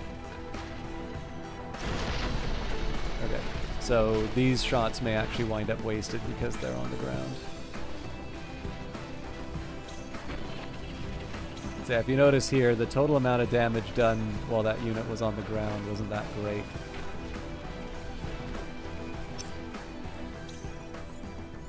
Okay, now I wasn't expecting them to use their sidearm like that. So my easy answer is to just let the building do all the heavy lifting.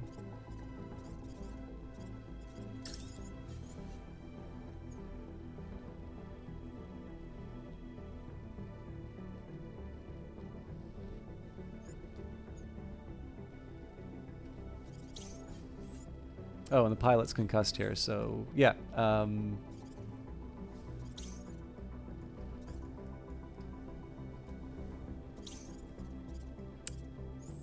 Now, it's all well and good for me to say that... Okay, actually, this might be slightly more interesting then.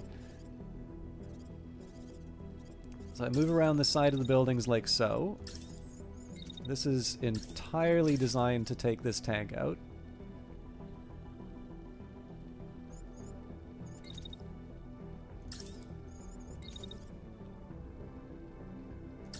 And then I'm just going to dash at the start of the next turn.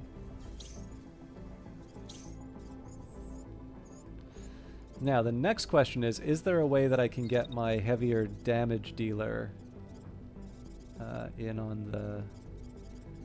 No. So I'm just going to set them up for this turn.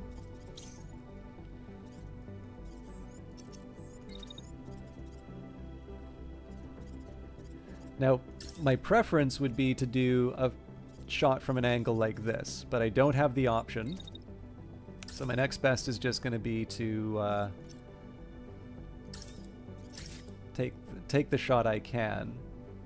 Ooh. I don't think that's going to help at all.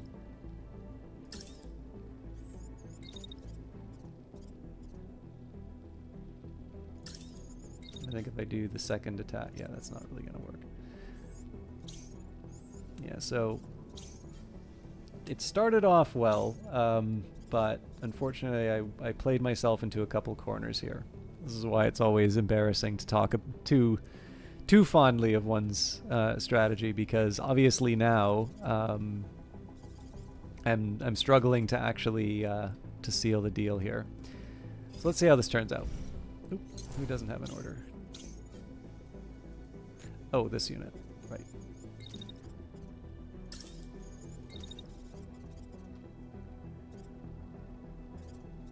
To be fair, I'm actually okay with that.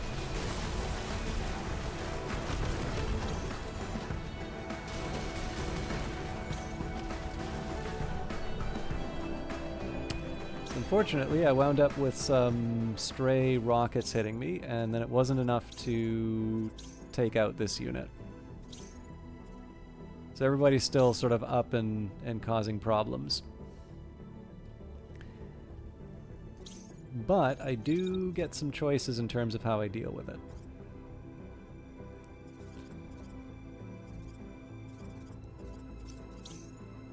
Right, it's the railgun that's doing this.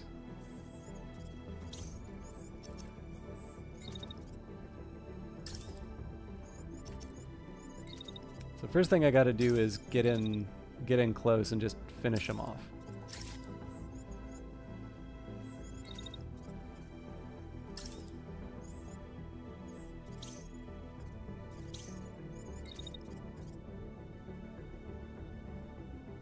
In fact, even though this unit's going to take some damage in the back, I value stopping this thing more.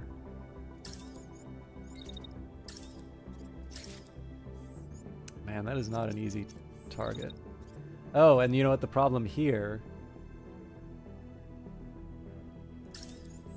This damages the objective.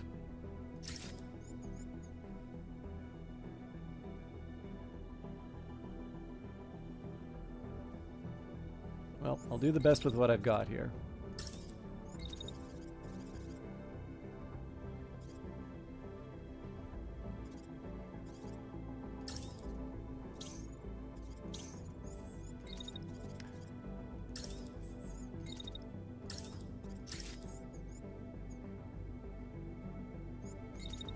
So this one's a little more straightforward. We just give the rocket some time to get into place. And then we arrange a welcoming. This thing can't damage the... sorry, it's a machine gun. It can damage the building, but we should have enough protection. So just to be clear on the damage, 238. This thing does 658. Okay, so even if it's split 50-50, that should be enough. It'd be nice to have a little more insurance, but I think, yeah, I do have an appointment to meet here.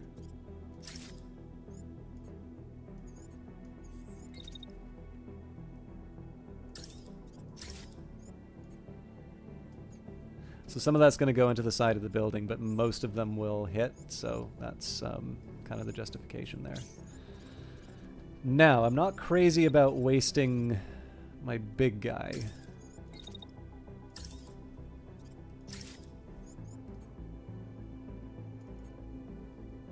Oh, okay. I may have to. So we'll stick him in the middle there. Okay, so definitely got hit.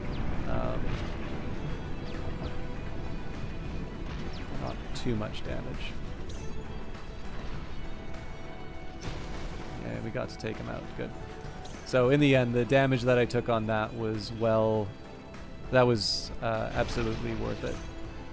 Okay, pilot deceased. So the last step here is just to sort of finish the job. Okay, unfortunately, I didn't plan the response. For some reason, I've been neglecting the missiles too much. So we didn't actually get that much done on this unit. So my best option is just to prepare for their arrival. Take one unit. Open fire twice. And then if we can get other people involved, so much the better.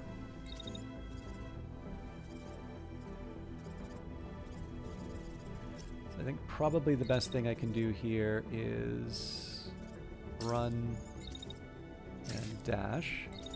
It's better to have the dash done... Looks like I want a different dash.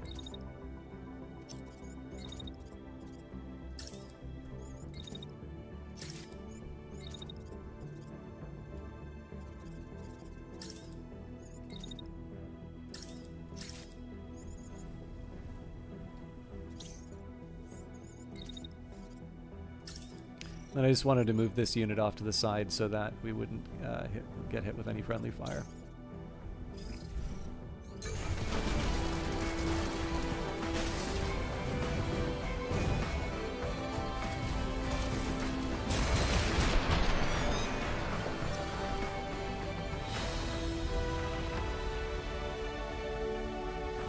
That was a nice little... I feel like that was a nice little finisher. So this is battles like this are definitely the ones where, and again, the Phantom team has to hear this enough. I hope this is taken in the spirit in which it's intended. But it's battles like these that are the ones that really make me kind of wish that there was the stitched together playthrough. Because obviously we're playing in this very smoky environment as a direct result of all of the different terrain destruction. You know, being able to kind of see how the battle sort of flowed from this this direction with the Herald, the majority of the force sort of being broken up in those first turns, and then just sort of seeing the final cleanup. It would just kind of be neat to see how that all works in one big go. But I also recognize that the reason I don't have that right now is because it's all this stuff that makes the game so enjoyable to play on its own, right? Like the fact that everything's simulated, the fact that there's all of this activity going on is really, like, to me. Okay, this is not going to necessarily be the most popular opinion because, like, I don't know, people play a game, they see a replay in it, and then they just assume that every game's replay is the exact same. But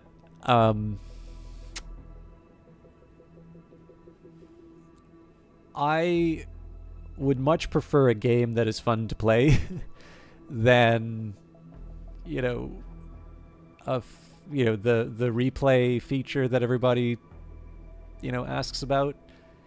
And we are very lucky in the sense that all of the games that we play are very high quality.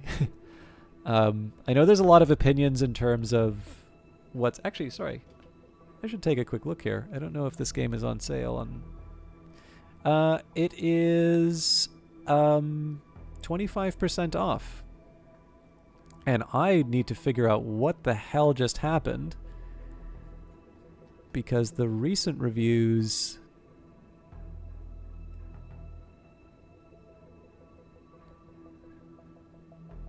oh my god.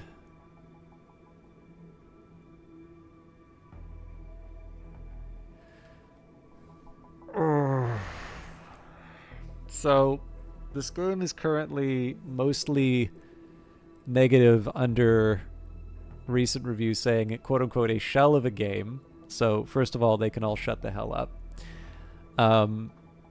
And this claim that it is abandoned. And I am so incredibly sorry to see that. Like, obviously we talked about what happened to Brace Yourself Games, but so far as I can tell, the people, like, there are people who are attached to Phantom Brigade that are still working at Brace Yourself, and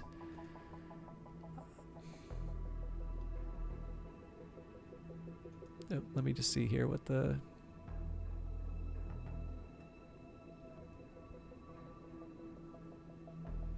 so in April, yes, we're in the middle of planning Phantom Brigade's next update, listening and compiling all the feedback.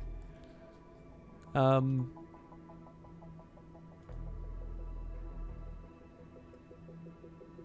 don't understand why all of these people are calling the game dead. These people are idiots.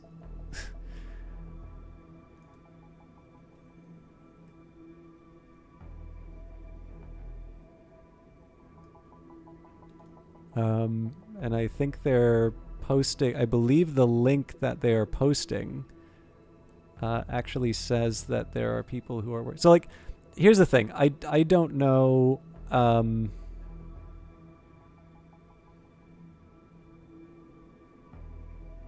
don't know what the state of the game is, so here's what I'll say. So there's some developer notes. Hi folks, I apologize for being so slow to respond here. I know the news of the layoffs has been demoralizing. As you might expect, it's been a little slower as we evaluate the path forward, but we still have every intention to update the game at this time. So this is from May 30th.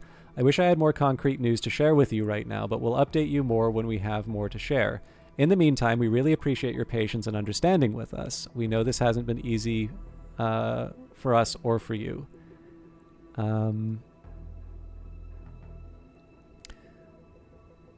So, another note from Maddie. Demi pinned a quick update back in April, but we honestly have been hesitant to make any official news posts without more concrete details.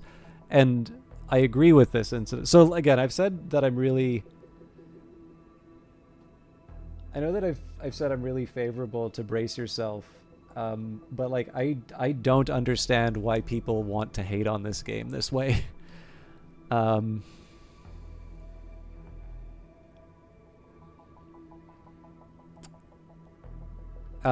so okay, anyways, I'll get my feelings on this out of the way here. So Demi penned in a quick update back in April, but we honestly have been hesitant to make any official news post without more concrete details. You're right that it would be nice to have something more official than a forum post, though. I'll chat with the team and see what they think. It probably won't be much more than what I said here or what Demi said before, but I'll see what I can do. Okay, so here's the thing. I don't have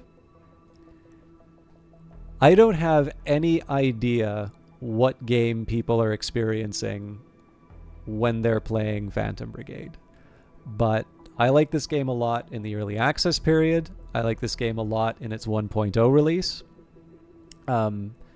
There are some things like the Nemesis system that was discussed that in the end didn't make it into the 1.0 version, but I actually don't know. Like I'm looking at the Steam page and I don't see any mention of the I don't actually really see any mention of the of like the Nemesis system or anything like that. So, you know, that's a nice to have. And to be honest with you, right, so 2,225 user reviews, including the influx of negative reviews, it's still mostly positive. I think this game kind of deserves a very positive, but I'm like, this is also my kind of game, right? So I'll maybe allow that my own feeling on the game would be, take whatever the average score is and then maybe add 5 to 10 points because this happens to be the sort of thing that I like. Now, it seems to me that most of the things that I read in terms of feedback when people are like, shell of a game, not optimized, blah, blah, blah, blah. Like, a lot of this stuff seems to be dealing with... So the optimization stuff I just think is kind of dumb. I think this game does a lot for what it is. But, I mean, it's a double-edged sword, right? People are increasingly interested in game development. They're more knowledgeable about these things. And it's definitely one of these cases where a little knowledge can actually be a difficult and like a dangerous thing, because I really don't. So there is Unity's got this thing called DOTS, which it's called the Data-Oriented Technology Stack. A big feature of it is the Entity Component System. That's just recently gotten its, I guess, production version. But this game's been working with this for a while. So, I don't know. I feel like if people are talking about optimization, but they're not able to say what DOTS is, they probably shouldn't be talking. I think probably there is work that can be done to improve the game. But people saying, oh, my computer runs hot when this game runs. It's like, well, yeah, because it's simulating like every single bullet and every single mech.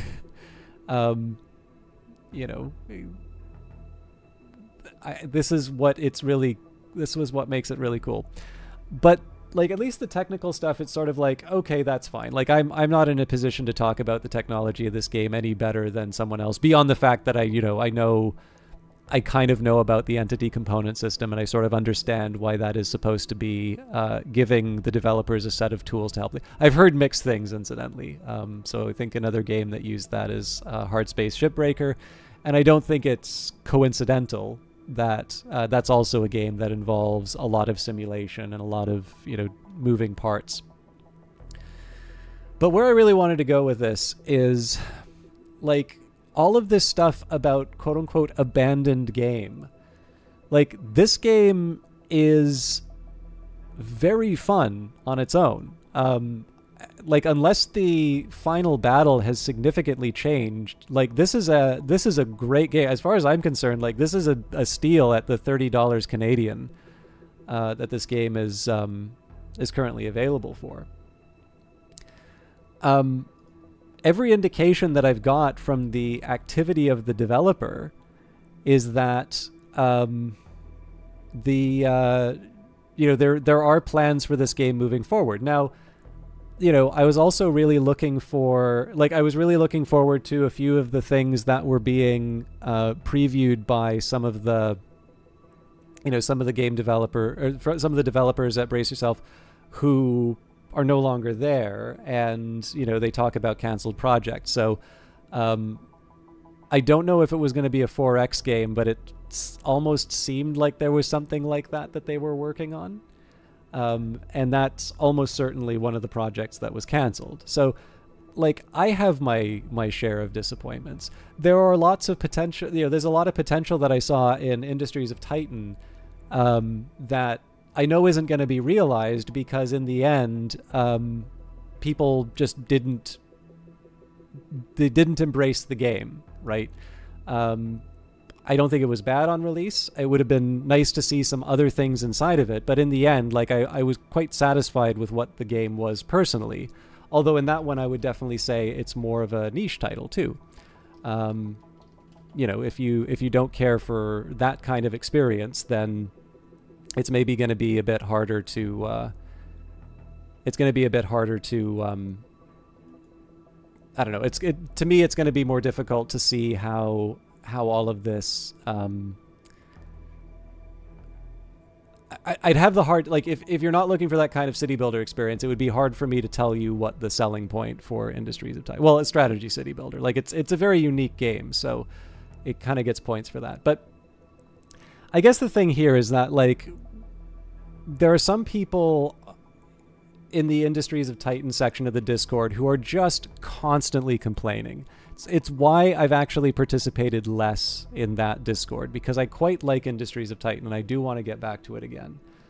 But it is such a drag to have to deal. Some of them actually came by the stream every once in a while, and they'd always just be complaining about the stuff that was changed in the roadmap. And it's this is a known factor, right? The game is what it is, and I'm having fun with the game, and I'm sorry if you're not having fun with the game, but I don't see what the benefit is to dragging me down through it. Phantom Brigade is a really good game. And I get people want to wrap themselves up in support the devs, terrible company that fired people, and man, layoffs suck. I do not envy anyone at that company, either currently at that company who was affected by the layoffs, because there's got to be a ton of stuff that people are feeling. But I cannot imagine what it is like to have a game that's good like this, to see the fact that you have not made the fact that one of the reasons why people are rating the game lower than what it was, basically seeing people rate the game lower than what I think is fair for the game, because of this illusion that they were promised something that isn't actually, wasn't actually there. And then just have the balls to turn around and say, abandoned by the devs because they're not giving us updates. What the heck? What exactly are they supposed to do? Obviously, I'd like a unicorn along with, game development to be instantaneous and exactly the way that everything works in my head. But that seems to be the great sin of this game, is that apparently, people feel entitled to a constant stream of updates while a company's going through a really hard time, and they're willing to tank the recent reviews out of it. I'm so pissed off to see the reviews like that. So if you like Phantom Brigade and you haven't left a review, now might be a good time to leave a good one to even out the idiocy going in that. But again, I don't know what to say. When I take a look at that stuff, every time I play Phantom Brigade, I'm really into it and I'm really enjoying it. And I just don't know what to say to people who want to say it's an unfinished or, abandoned game or something like that. It's like the people who called BattleTech abandoned after it had 3 DLC. It's unless a game becomes someone's life's work, They're apparently some sort of scam artist. Anyway, let's focus on the positive, which is this really, really good game. But man, I am so dispirited to see that this is what, like, it's not bad enough that people lose a bunch of colleagues, but to just see a bunch of crybabies in the reviews calling a good game anything but good because they think they know what's going on. I don't know, like, I'm glad that Brace Yourself has got like better people working at it than me, but like, if I was working on it, I'd just say, you know what, screw you guys, you don't deserve this game. Just move on to something else. Yeah, well, actually, okay, so this is the thing. I do actually need to stress that I actually think the Brace Yourself Games Discord is a very good one. I think Maddie's the communications director. Demi was the community manager until recently, and an absolutely wonderful individual. Also, very talented individual. Like, I kind of got a bit of an indicator in terms of what Demi could do, but after being able to have some like back and forth, like, I never realized just how talented Demi is. But yeah, man, to see like, they've done a really wonderful job of cultivating a very good Discord. Like, for the most part, I actually really enjoy hanging out in their Discord. And the only real shame was that, like, it was really just the Industries of Titan one. And it was just because, like, I can remember every time I'd try and stop in every once in a while. And it's just the same guy who I specifically talked to in this stream about being a real drag to have around because they just would not shut up about what they felt entitled to for the game. And it's just like, I've already spent way too much time on this as it is. And it's just like, I want to be able to celebrate the things that I like about this game. Like, I love going around in Industries of Titan and playing with the photo mode. You know, I like being able to do sort of weird and different things in terms of the different achievements and the different objectives. I actually quite like the campaign mode that they brought in. It reminded me of Off-World Trading Company, which I thought is a really good game. And, you know, like I said, between Industries of Titan and Phantom Brigade, I would say Industries of Titan is probably more for people who are looking for something specifically like that. You know, I think probably the intention was to have the game be a little bit more of a Factorio-style simulation game, but over the course of development, you know, and the realities of trying to achieve what was feasible within sort of the time and budget, they put it on a path where they felt that they could deliver the experience that they intended to, given the constraints that they were working under. The only thing that I think is different from, like, between that and any other game that you get to play is that Brace Yourself was open and upfront about it because they did it over the course of early access. Like Rust, I think once upon a time was a zombie survival game, and it's obviously not that now. So, you know, if it's successful, everybody's going to talk about what a genius and what, you know, great open dev you were. And then if you make a game that isn't a hit, then all of a sudden, you know, you're crooks. And like, it's just the worst double standard that gamers have. But yeah, I mean, again, I'm so mopey now. I'm sorry. This is 2 streams where I've been like this. Maybe I should have taken my day off. But it's just, I don't want people to feel like they shouldn't go to the actually, I haven't done a very good job of selling it. I apologize, but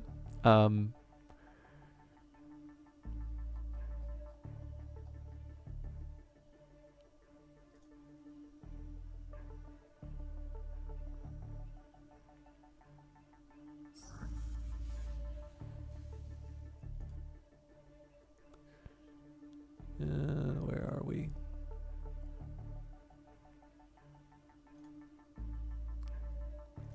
So I'll make the positive. Let's build this back into a positive. The developer of Godless, Daniel Kalupa, first of all, wrote me a very nice message on Twitter, which I'm very happy about. But he is very active in the Godless Discord, and you can see, like, if you like following developers and you like understanding what goes into making games, that's a really good example of why that Discord is worth it. And I mean, again, there's like phantom feedback, and again, if you want, like, you can check out the Industries of Titan.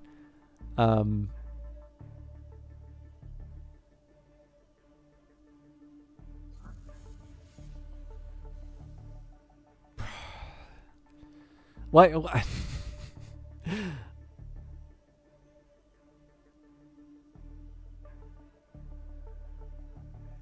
Why did I click on the Industries of Titan channel? Yeah, no, like, and then there's an Ask the Dev section. There's so under the games that they're publishing, Cobalt Core, Godless, and Super Raft Boat Together. Those are games that are being developed by other people but published by Brace Yourself Games. The games that Brace Yourself have done and also have channels for Industries of Titan, Phantom Brigade, Crypt of the Necrodancer, and Cadence of Hyrule, and of course the forthcoming Rift of the Necrodancer. And I don't know if there's an unannounced game that they're working on, but it's probably better. The one lesson that I'm getting out of this, of course, is the danger of expectations. So if there is an announcement to be made,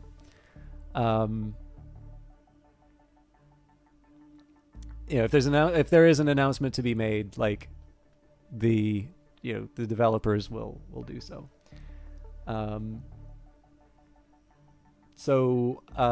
Vanguard Master, they developed Crypt of the Necrodancer, Cadence of Hyrule, Industries of Titan, Phantom Brigade.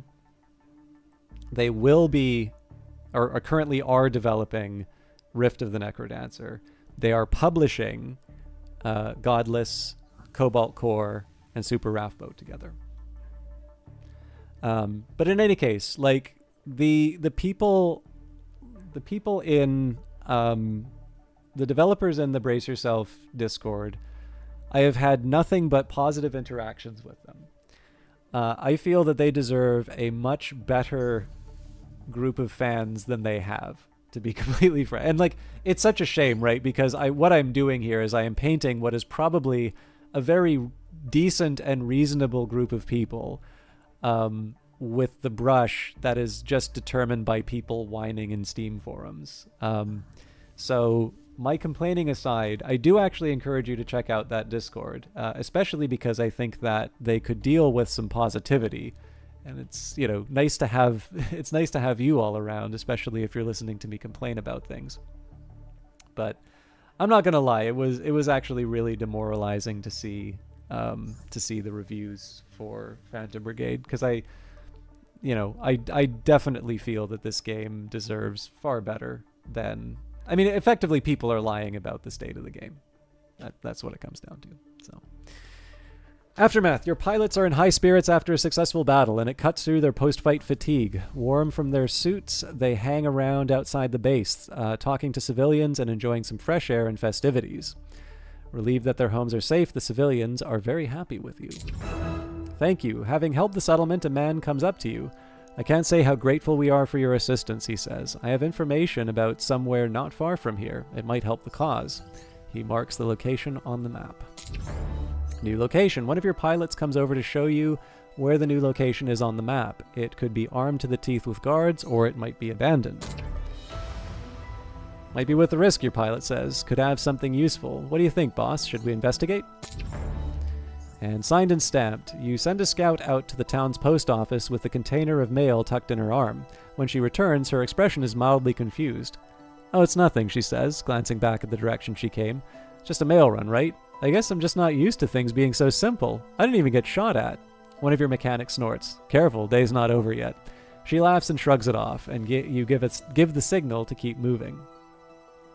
So, head out, get back on the road. Incidentally, I don't suppose any of you have seen the Amazon Prime series Patriot, have you? The tricky business of getting things from A to B. Okay, so there's the cache. I think what I'll do here is I'll take the cache and then we'll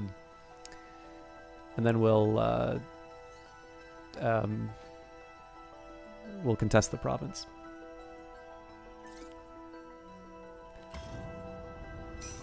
I made the same reference too, and it was not appreciated by the individual who got me into it. It's quite a good show.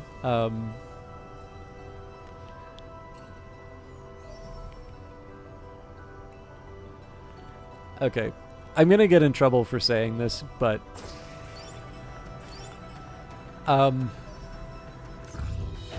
do not mean to minimize his personal behavior and what he has said. But that said, Mel Gibson is a very, very talented filmmaker, like both as an actor and as a director.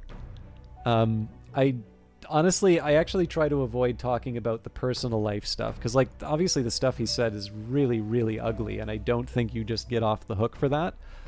On the other hand, like, I don't know where you draw the line in terms of somebody, you know, struggling with alcoholism. Obviously, there were a lot of Hollywood figures who kind of came on to his side during that period.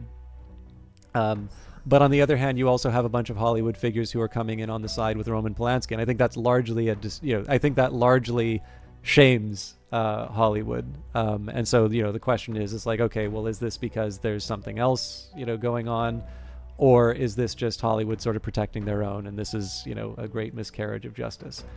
But it is a shame to see, you know, whatever it is. Like, obviously, what he has said is inexcusable, and there is talent is not sufficient for overshadowing that. But I do think it is still a great shame to see, you know, a very considerable talent like that to be overshadowed by his personal behavior. And that is not a statement of, oh, such a shame that people are talking about it. It's more, what a great shame that someone so talented has made it so difficult to engage with, you know, with what they're doing.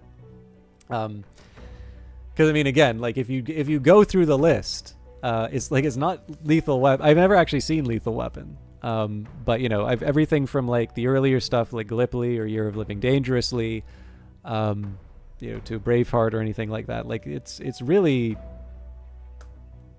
it's kind of funny because I imagine that if I'd been around when his career was, like, getting started, I don't know, like, maybe I'd be just one of those, you know, just, you know, heartthrob actor. What is he about, right? And then you just look at everything that he's done. I mean, for crying out loud, I can see The Passion of the Christ, like, why that would be a commercial success in the States. But Apocalypto? What kind of a maniac makes a movie like Apocalypto? Like, that's, and delivers, I think, is the you know, the crazy thing. Now I'm trying to remember why I got... Oh yeah, no, because you brought up Mel Gibson. But yeah, I don't actually have any real opinion about the movie Patriot. But yeah, in general, it's such a shame because I think, like I said, I mean, it's not to... The problem is whenever you try and add some nuance on this, people take it as, like, trying to minimize it or that, and that's not what I'm really trying to do here. But the difficulty is, you know, it's a shame to see considerable talent reduced to a punchline, and yeah, I don't know. Like, again, it's a tough one. I feel I need to put more effort into trying to justify that I'm not trying to offer some sort of an apologia for Gibson. It's kind of his job to. I mean, I guess to a certain extent he has talked about his legal trouble, but yeah, I don't know. Like I don't really feel it's my place to be talking about that stuff, but it's the same. It honestly, it bugs me the same way that like Cyberpunk 2077 is considered a byword for failure, right? There's a number of things that you can say what Cyberpunk is, but I'm not entirely sure how you call a like if I have to fail, I want to fail like CD Projekt Red does.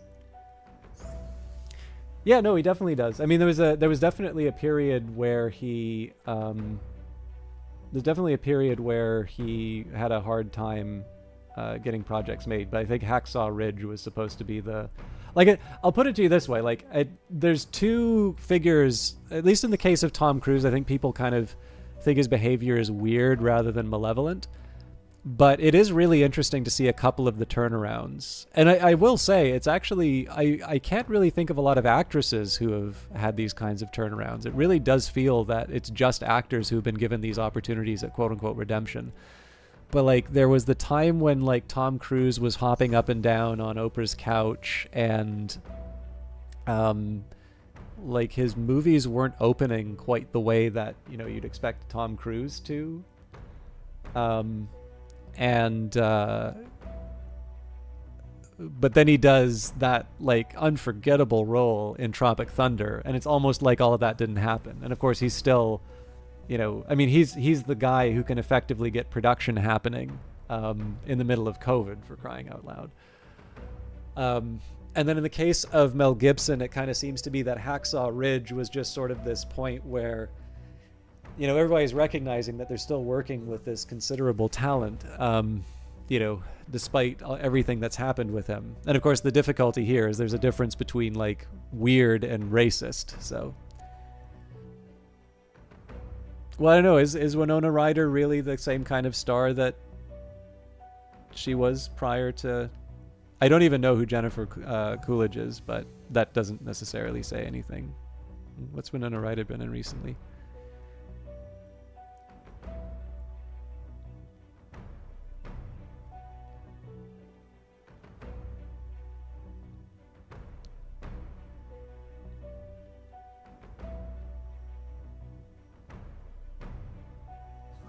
I forgot she was in A Scanner Darkly. Oh, Black Swan. Okay, no, fair enough.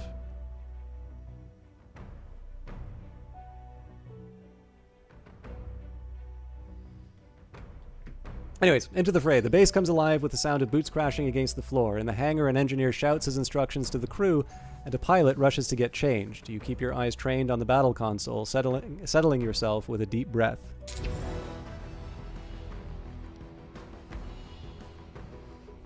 Well, in fairness, I think I do know the contents of my own head, so...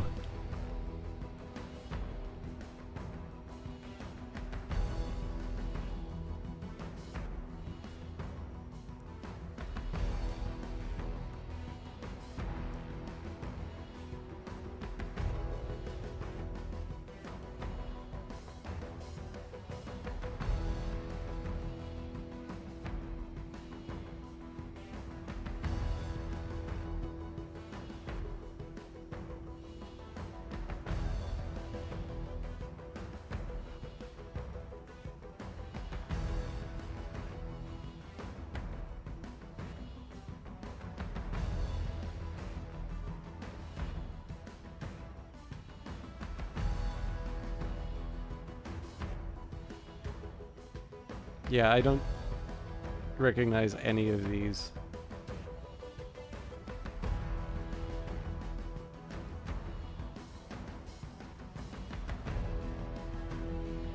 I haven't seen Stranger Things, so... okay, let's get the...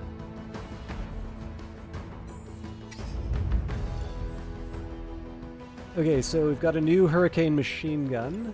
A couple of... torsos. So these are mediums. I'm not going to bother looking at them. The legs, we don't have any. And we've got new arms. A 1L light.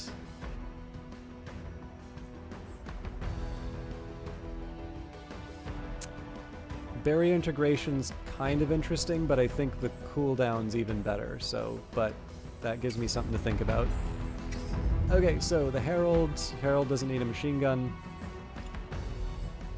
Oh, fire starter. It's handgun.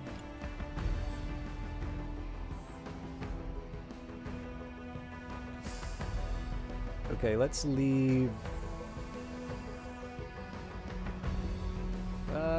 See, there is actually a way that this can work.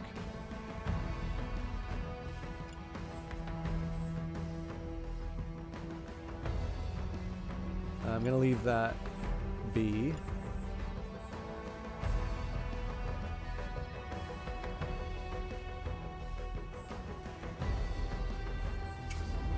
Okay. Longbow maybe.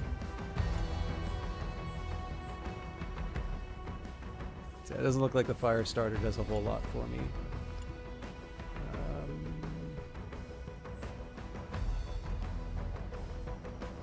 Again, I'm suspecting. So it's 21-2 with the existing. You know what? Even with that, they're still a little too heavy. Okay, this might be a little bit easier than I thought in terms of working this all out.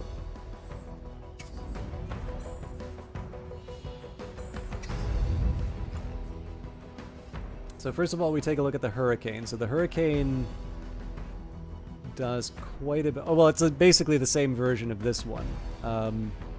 Extended magazine. The problem is it makes my mech so slow. I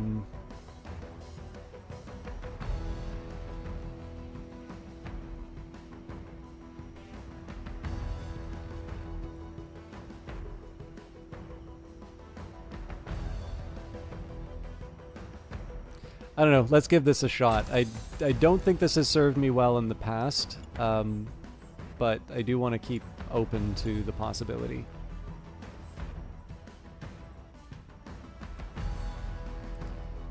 Alright, so as long as this has...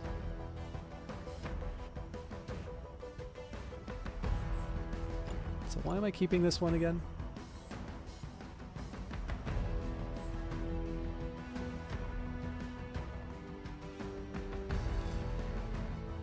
Okay, so the 1L is a total of 456. That's compared to... Okay, let's just take the defensive module. I'm sure the regenerator messes with the number a little bit, but it gives me something more realistic to look at. So we're looking at 334 compared to something in the 400s. But they weigh more. How on earth is that possible?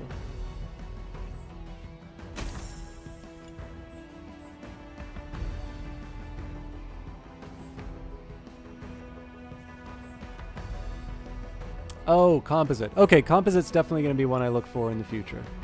Okay, we'll leave it. I'm not crazy about the. I'm not crazy about how slow my protector's going to be. But let's see if we can wrap this mission up and.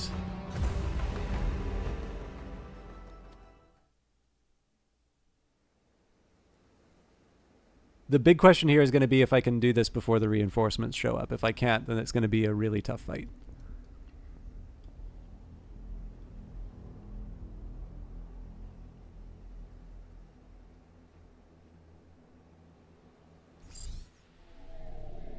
Command of the base is circled round to the perimeter. We're ready to pick the squad up if needed. The enemy will hold the site if you do so. Command rebel units just entered visual range. I'm outnumbered. Requesting rapid response team ASAP.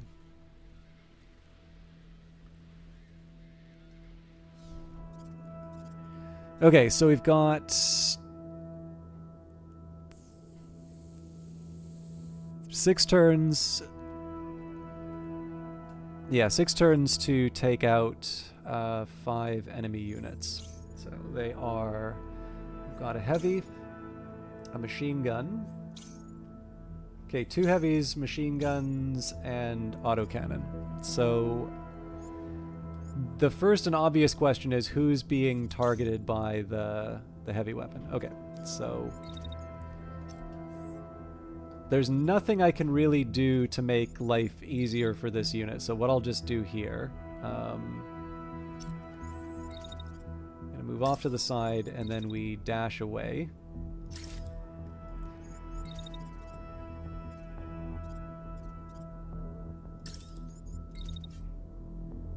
But the good news is I do get a nice clear shot on this unit. Now, for some reason I thought this unit was going to be walking the whole time, so it does appear that there is... Oh. Okay, and it's after my heavy.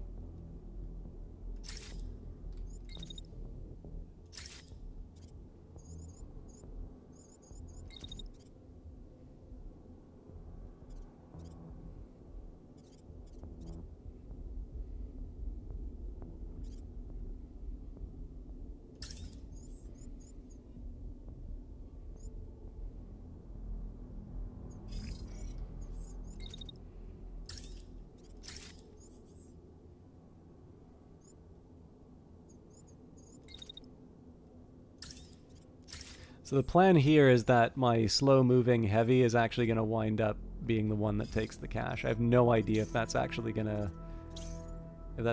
work, but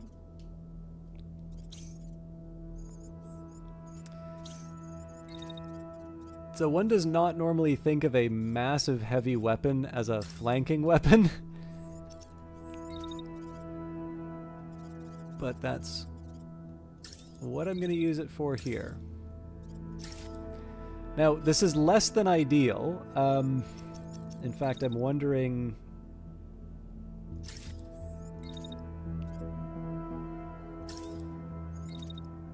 Yeah, that's a little more reasonable. So the reason... You'll notice that I started moving over here and I changed to this side instead. The specific reason for that is this unit's got a shield on its left-hand side, so I'm already contending with the fact that it's got a, like, it's one of its stronger points is in the way.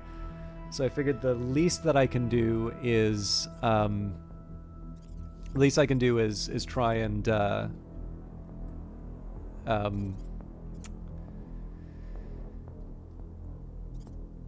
like aim for the center torso. Now there's a couple things that I can do to angle this in my favor. So for instance, I can move the, I can move this unit around the back like so. So essentially I'm doing the old, kind of my old trick of making the, well, there's a slight change I want to do to that plan. Like, this is how I'm going to do it. I'm kind of giving up the Herald as a playmaker in order to, all right. That's still going to hit my own people for a little bit, but I wonder if I can get away with a second dash. Yep.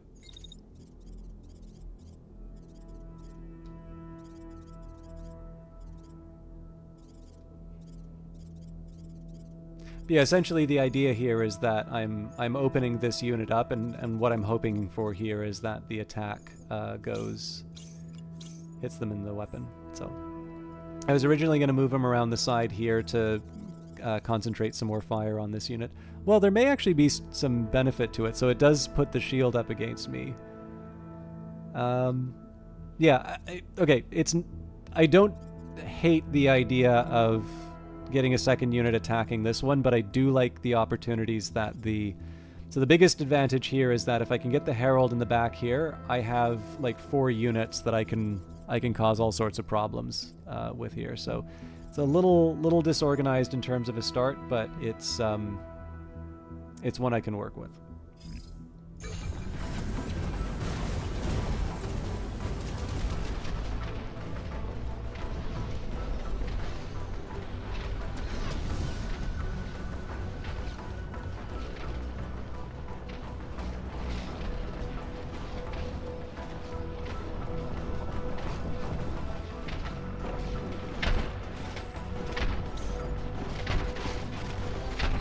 This is the one that we want to see all the damage go on to. As long as we get 354, that unit's off the table. Next up.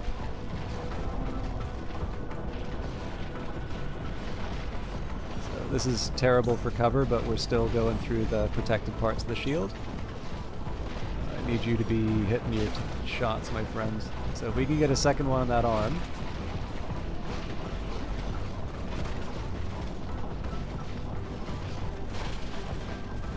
Okay. We're gonna have to hope for better.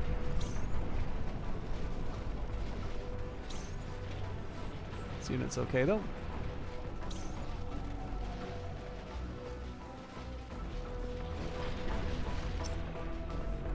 Alright, so a lot of this is going to hinge on what the... Okay, so this is a piece of cake. All I need to do with the Herald here is move him up like so. And I get free access to the heavy.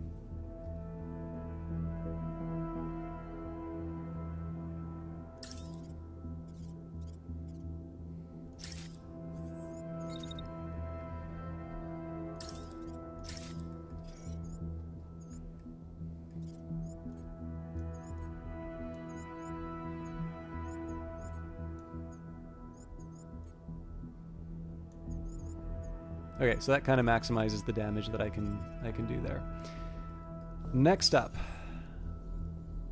this unit isn't threatened, so the first thing I want to do is get as early of a shot as I can on the enemy heavy. So I'm hoping that that just straight up takes it down. Now these are this is an autocannon that I'm after. So I think what I'm going to do with with those units, once I've taken my shot, I'm just going to set up to start munching tanks.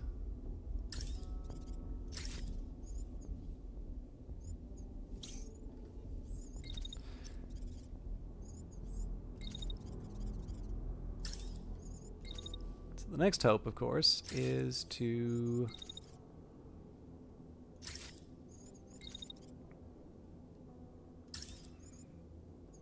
So I'm going to try and play the objective. This may not work to my advantage because, of course, I'm stuck between three enemies. But we might be able to make things work to my advantage. So obviously we get a nice big open shot on the enemy mech down here. I am open to the 2 tanks, and then the heavy might have a say on what happens to this unit over here. But we'll be able to make those decisions next turn. So let's see if this pays off.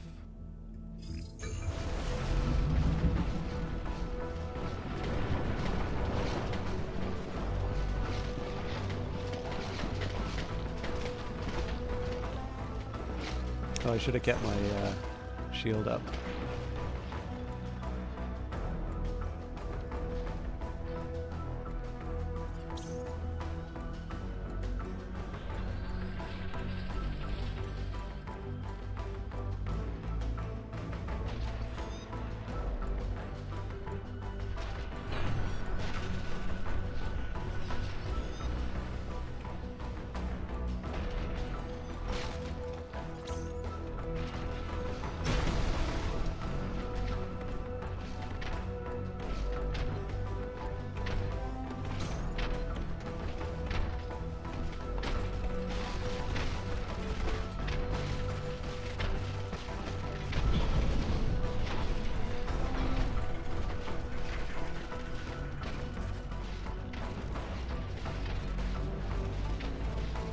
Might be able to take out their primary weapon off of this.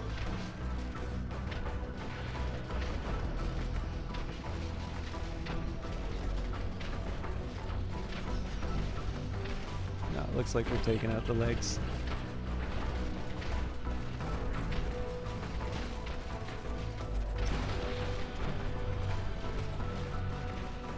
But close to taking out the torso too.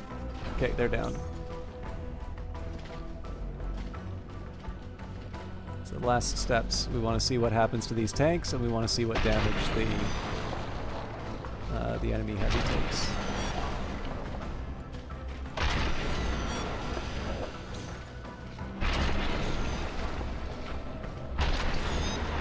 Good. So there's only one more tank that's threatening my own heavy here. Okay, so we're obviously in a great position. In fact, we may be... Yeah, it looks like we're on our way to wrapping up the encounter. So there's absolutely no point in me... There's no point in me putting my heavy under threat. I have a couple of options in terms of how I respond to this tank. I think what I'm going to do here is I'm going to make sure that I'm still in the area. I'm going to set up my shield to make sure that we absorb the attack.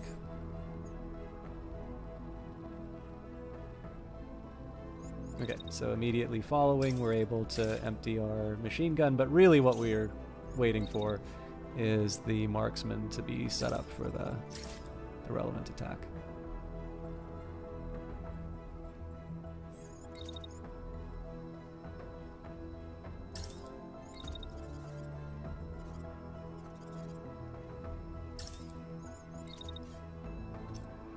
And then next turn we'll make a move on the bad guys.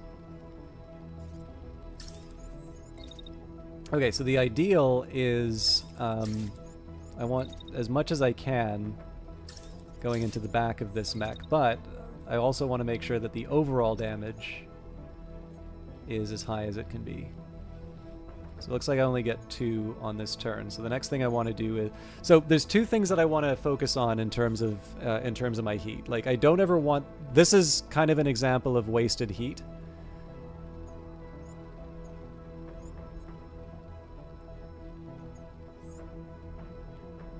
Then again, I also do get to attack them from behind if I wait a little bit longer. So I think I am gonna... I'll accept a minor inefficiency just to sort of have the maximum impact. So again, the ideal here would be to take a 3rd attack, but in this case I'll take 2, and then I get a nice long period of to cool down.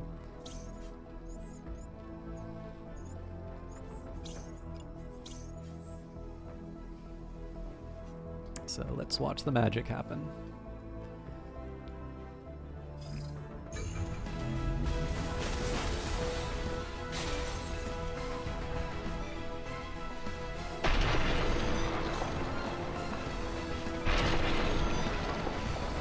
Turns out that was completely unnecessary because it was crashing into its ally.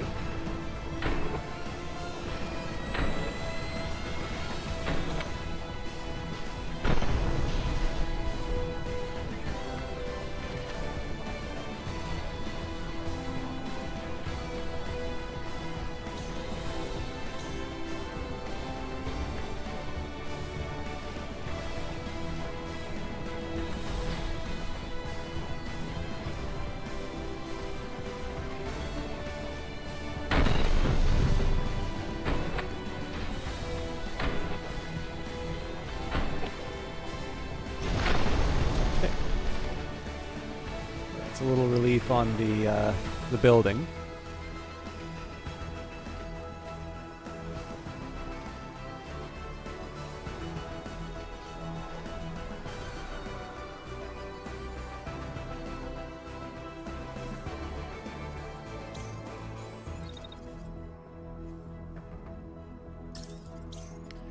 So this does get a little tricky just because we don't really know what the mech is going to do once it gets up. I suspect it's not going to give up the fight. But I also don't see a lot of value in attacking it like at the start of the turn. So I'll try and set myself up sort of in the surrounding area. Maybe what we do is something like this. Okay, it doesn't quite do the trick.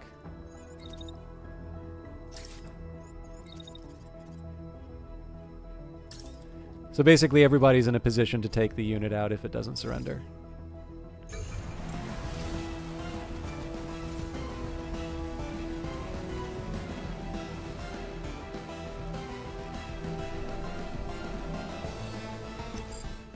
Great work, Commander. Salvage crews are on their way to discover the contents of the cache. Okay, so they are opening fire. I mean, again, it makes sense because the rest of the mech is intact. But so what we do is, for protection, we get out of the way. So this is the first priority, just to get behind some kind of cover, and then I'm going to take advantage of the wall. Now, obviously there are better and worse ways of me taking advantage of this positioning.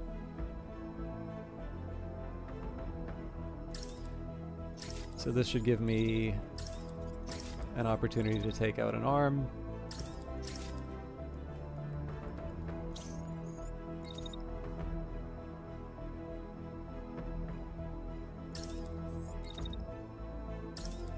This is probably overkill at this point, but...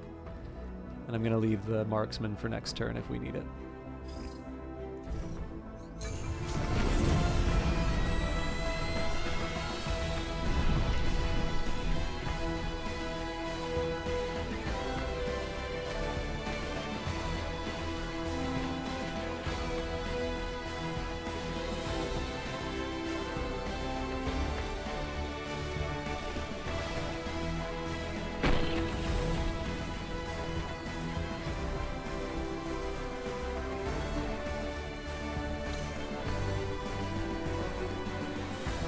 So that's sufficient for the eject. The question is now, like, because I'm doing so much damage to the torso, am I gonna lose the salvage opportunity? Yes, yes I am.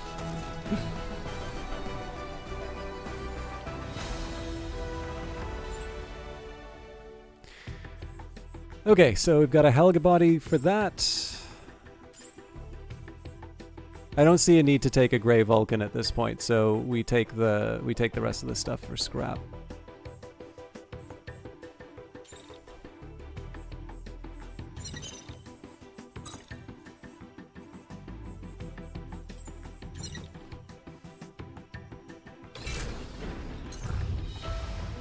Locked up tight. You arrive at the marked location. You send a pilot to scout the place out. No sign of anyone, he says when he gets back. The building is just up ahead, but it's locked. Looks like it was wired up with some kind of alarm. How do you want to deal with it? So we can use force. It will take some time, but it'll stop the alarm. Now the problem with this is that there were the reinforcements arriving, so it was actually probably a bad idea for me to... it's probably a bad idea for me to let the... to not take out the reinforcements. So in this case, this is also a good example, again, not to focus too much on the early access period, but I think this is a good example of improvements that are not really being accounted for in terms of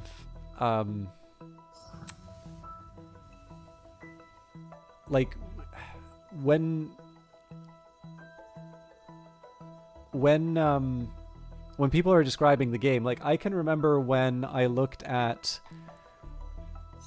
this event and I'm like, well, why would I ever use tools? You know, there doesn't seem to be any consequence for using force.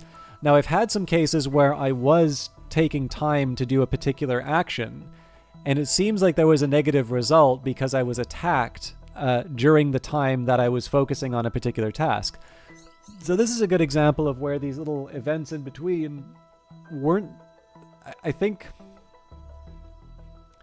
that I might have said as like, okay, well, I'm not 100% sure why I'm being given options here in an earlier stage of the game, and yet in the 1.0 version of the game, I'm actually kind of thinking about this. Like, the explosives might be interesting, but I probably don't want to destroy the cache. You know, breaking the alarm, well, I am going to try and claim the province next, so I probably don't want to do that. So in this case here, spending 70 supplies, given that I've got 5,648, that actually seems like a decent enough trade-off. So we'll use tools here.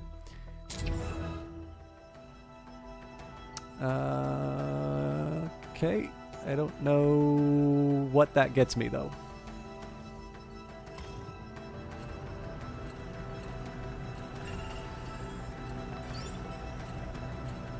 Nope, I'm in overdrive. Nuts.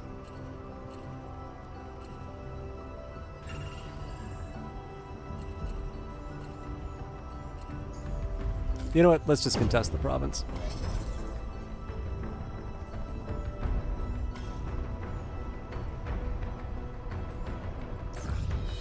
Gear up. At your order, the base flies into action and prepares for a fight. An engineer sprints towards the bay to check on the guns, passing a scout relaying combat data through the radio. There is shouting everywhere. At your side, someone's leg bounces up and down, boot heel tapping on the grate.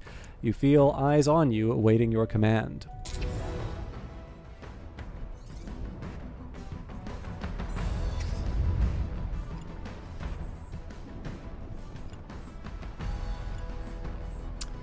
Okay, so the question is, does this Nox get me anything that I need right now?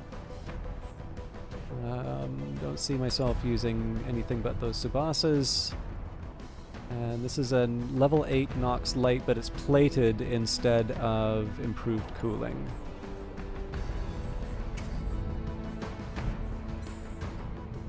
So I don't think there's anything for the Manticore here. I should scrap that Helga, actually.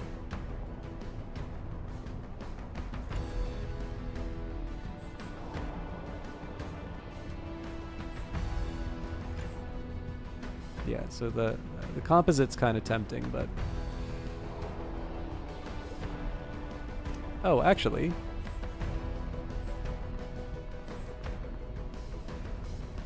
It's for the sake of the argument.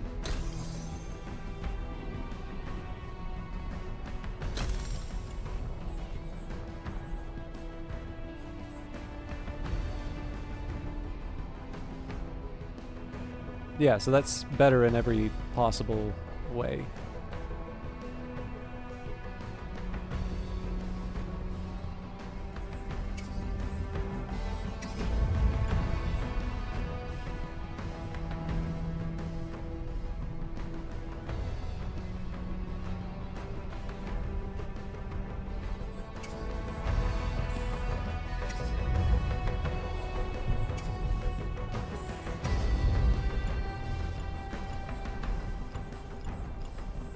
Okay, now there's another thing that I need to think about. So right now I've got space 4 out of 4 for space in terms of the stuff in my squad. So I'm going to try and get a little bit more strict.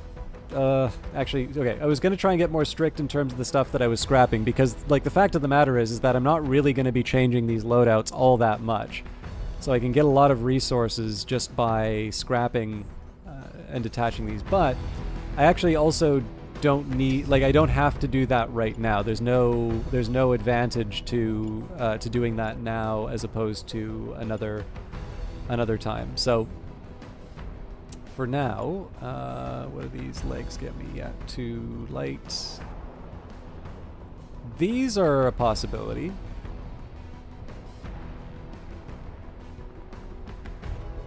Yeah, actually, these look like a pretty good improvement. So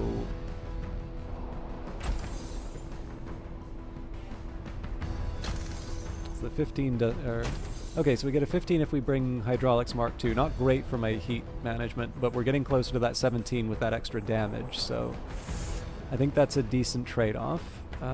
Composite 2 arrow, I don't see us...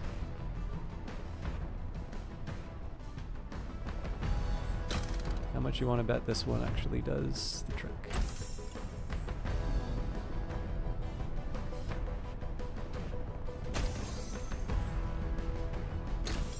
That's still 15, but...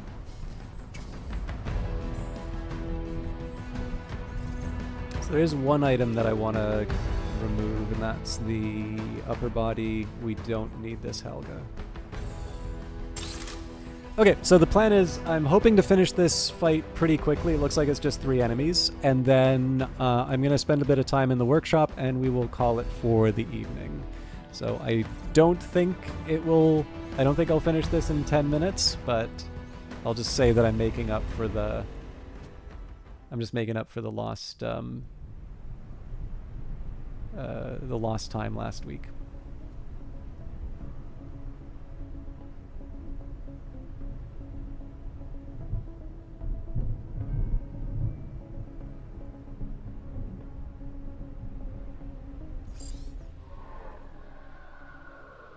What a persistent bunch. Command won't commit any more drop squads to the site, so let's get this over with. Okay, so 2 mechs, 1 tank. The tank's got an assault rifle, so I do need to worry about it at range. The plasma repeater, I think, last time I checked, it was good for... Yeah, the stagger is going to be a problem.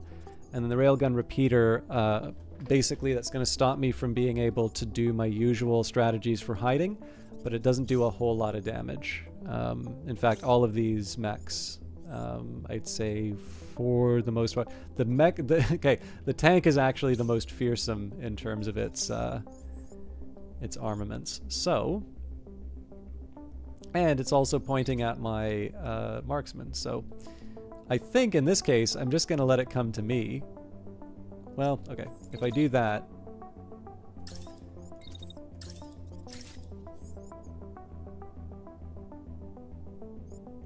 I guess that technically puts me in the danger zone, but I prefer this to just sort of standing there. Okay, next up.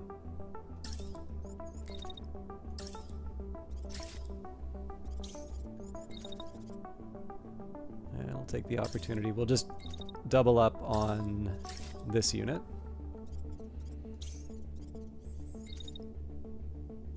So once that attack's finished, I'm gonna try and position myself. Okay, so I'm not gonna be able to make anything happen on the follow-up. I think what I'll do here, I'm actually gonna start with a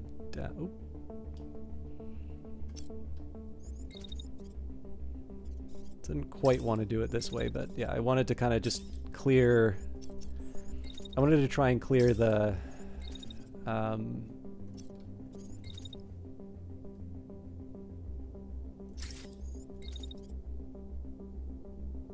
Okay, well, I'm not gonna make it in time, so...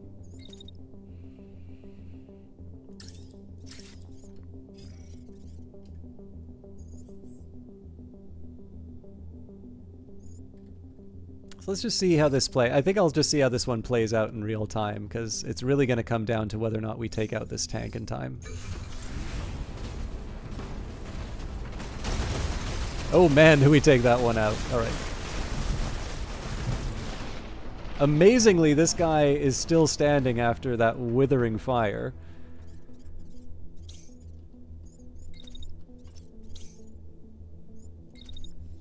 So I actually have a plan for protecting my ally in that case.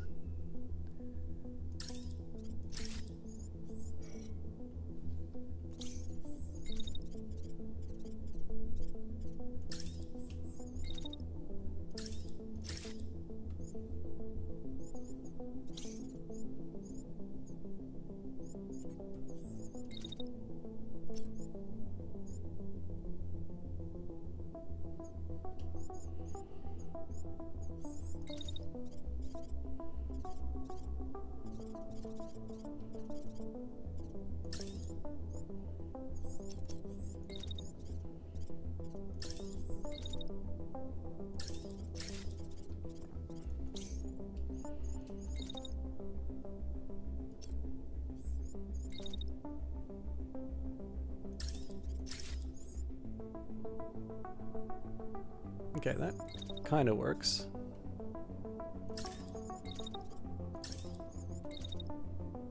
This is way too much attention to a single unit. Like there's no way this survives the end of the turn. So what I'm going to do instead is I'm actually going to move this unit back.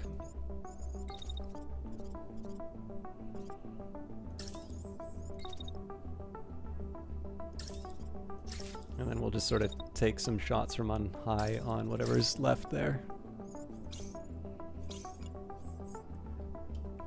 Okay, so this will be one that I kind of want to see the slow motion effect on.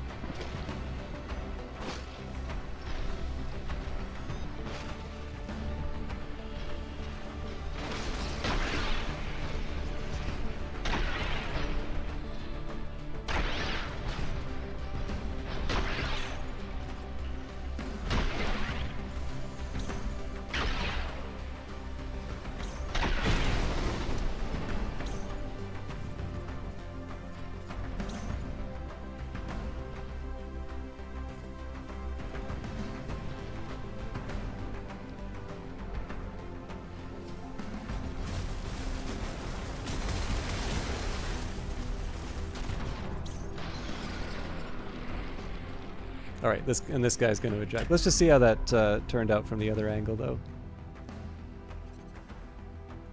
Oh, is this guy like a soccer player? Oh, sorry, it's the tank that he crashed on.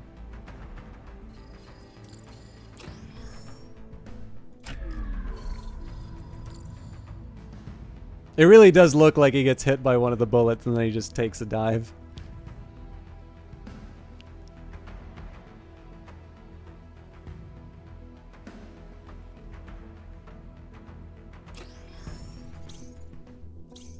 Okay, so I will try. I mean, the thing about this unit is that it doesn't get any spread for moving around. So I think we'll probably wind up taking out this unit, but we'll see. Yeah.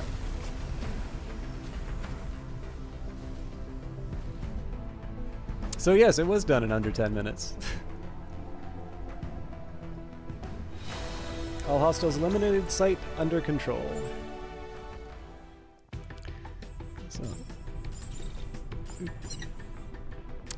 So I need to make some choices.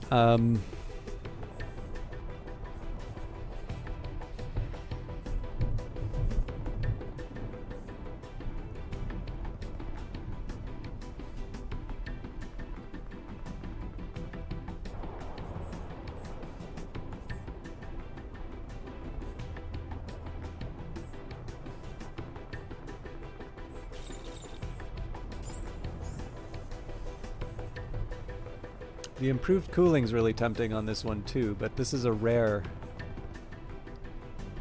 Yeah, I think I'm gonna have to live with disappointment.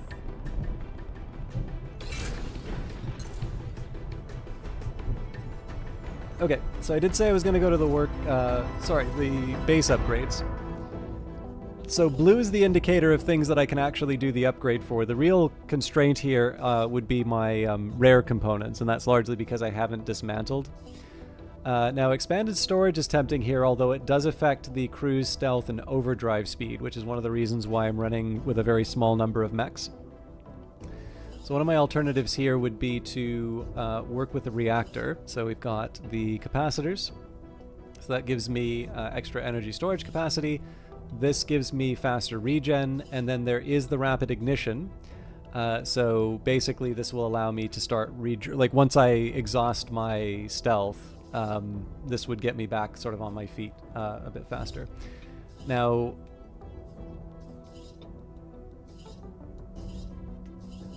I'm just trying to think. With the experimental assembly, I think, yeah, the...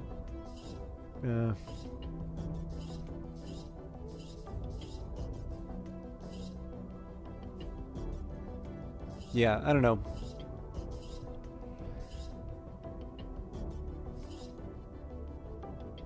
I do feel like the cruise speed would be better than any of the other alternatives. And everything else... Well, this one has an uncommon components cost, so...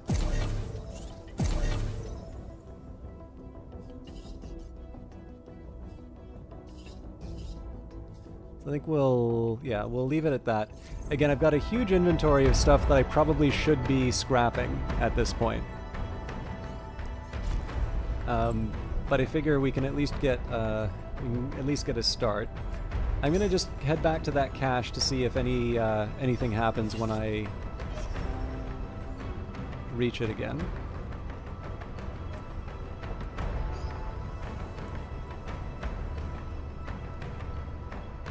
Okay, nope, that's it. So, we're in a good spot for next time. It is the 5th today, right?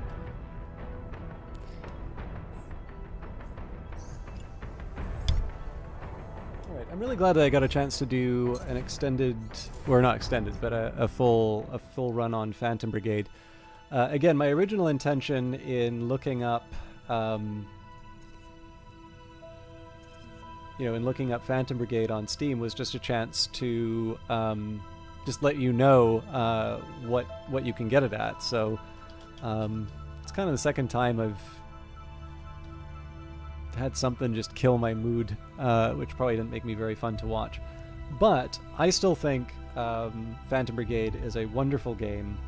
that you can play, and if anything, it is maybe a chance for me to make the recommendation even more strongly, because I would say that the negative reviews are not not a reflection of the underlying game, in my opinion at least. But as always, you know, make your own judgments. One way or another, so Phantom Brigade is currently 25% off on the Steam Summer Sale, so in this case it's about $40 Canadian, currently available at $29.24 Canadian, then of course plus tax. This wonderful soundtrack that you're hearing is also 25% off, so you can pick it up for less than $10 Canadian. However, Riley Koning, the very talented composer behind this, also sells the game on his Bandcamp. So, depending, like, if you like Bandcamp, if you prefer it for some reason, it is also available there. I will also take a minute here to say there are other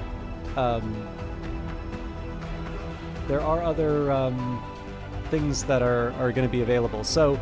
I noticed that Super Raft Boat Together is actually, that will be releasing on July 25th. I didn't realize it was going to be this month.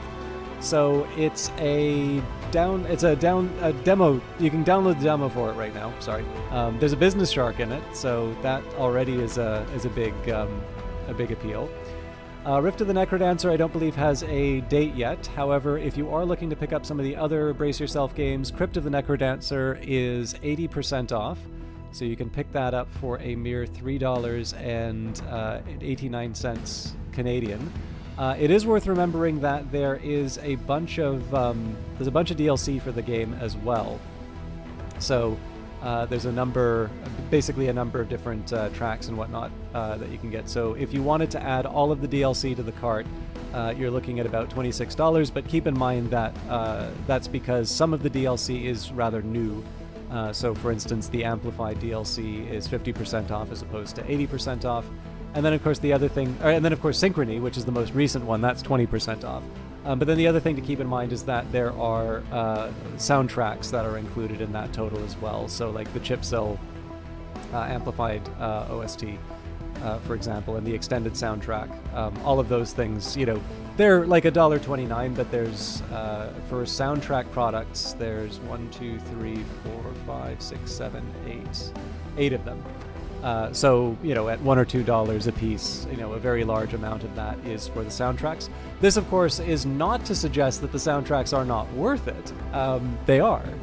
But, you know, if you have one that you prefer to another, if you, for whatever reason, don't want that, like, full bundle or whatever, you can pick and choose. Your DLC for Crypt of the Necrodancer will be... I don't know if there's an... What's the extras?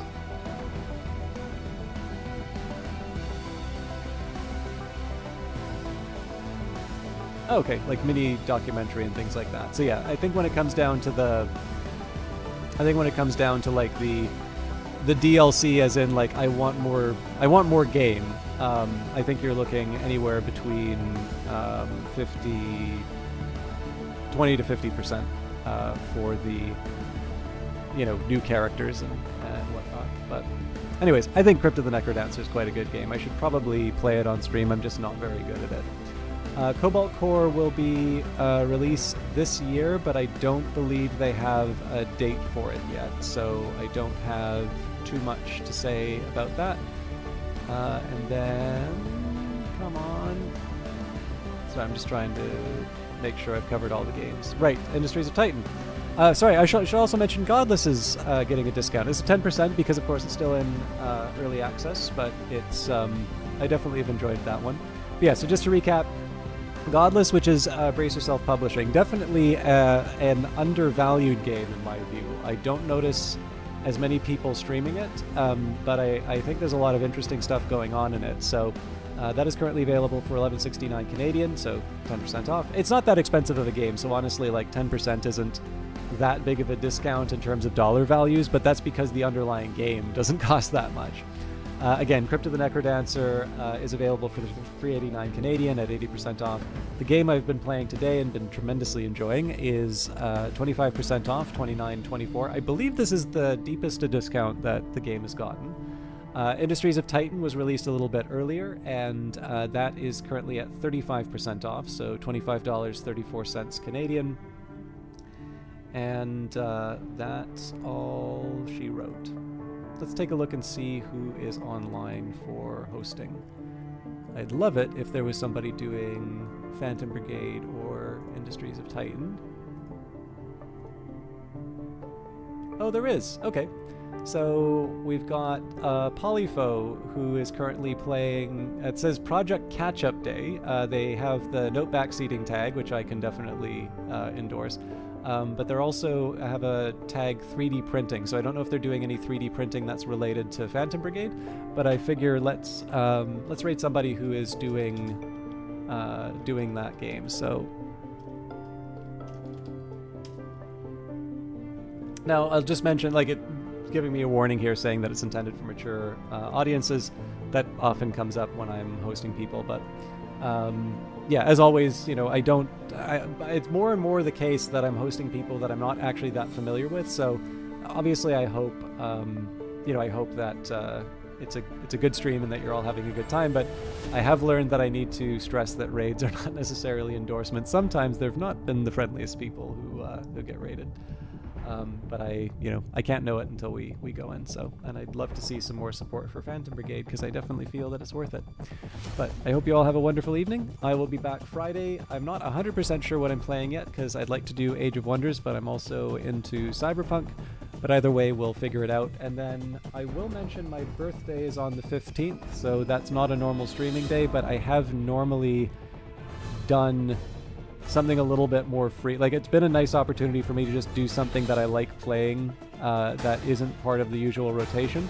So there's an outside chance that there will be an extra stream for that. So anyways, have a lovely evening. Please treat Polyfo well, and we will see you on Friday. Take care.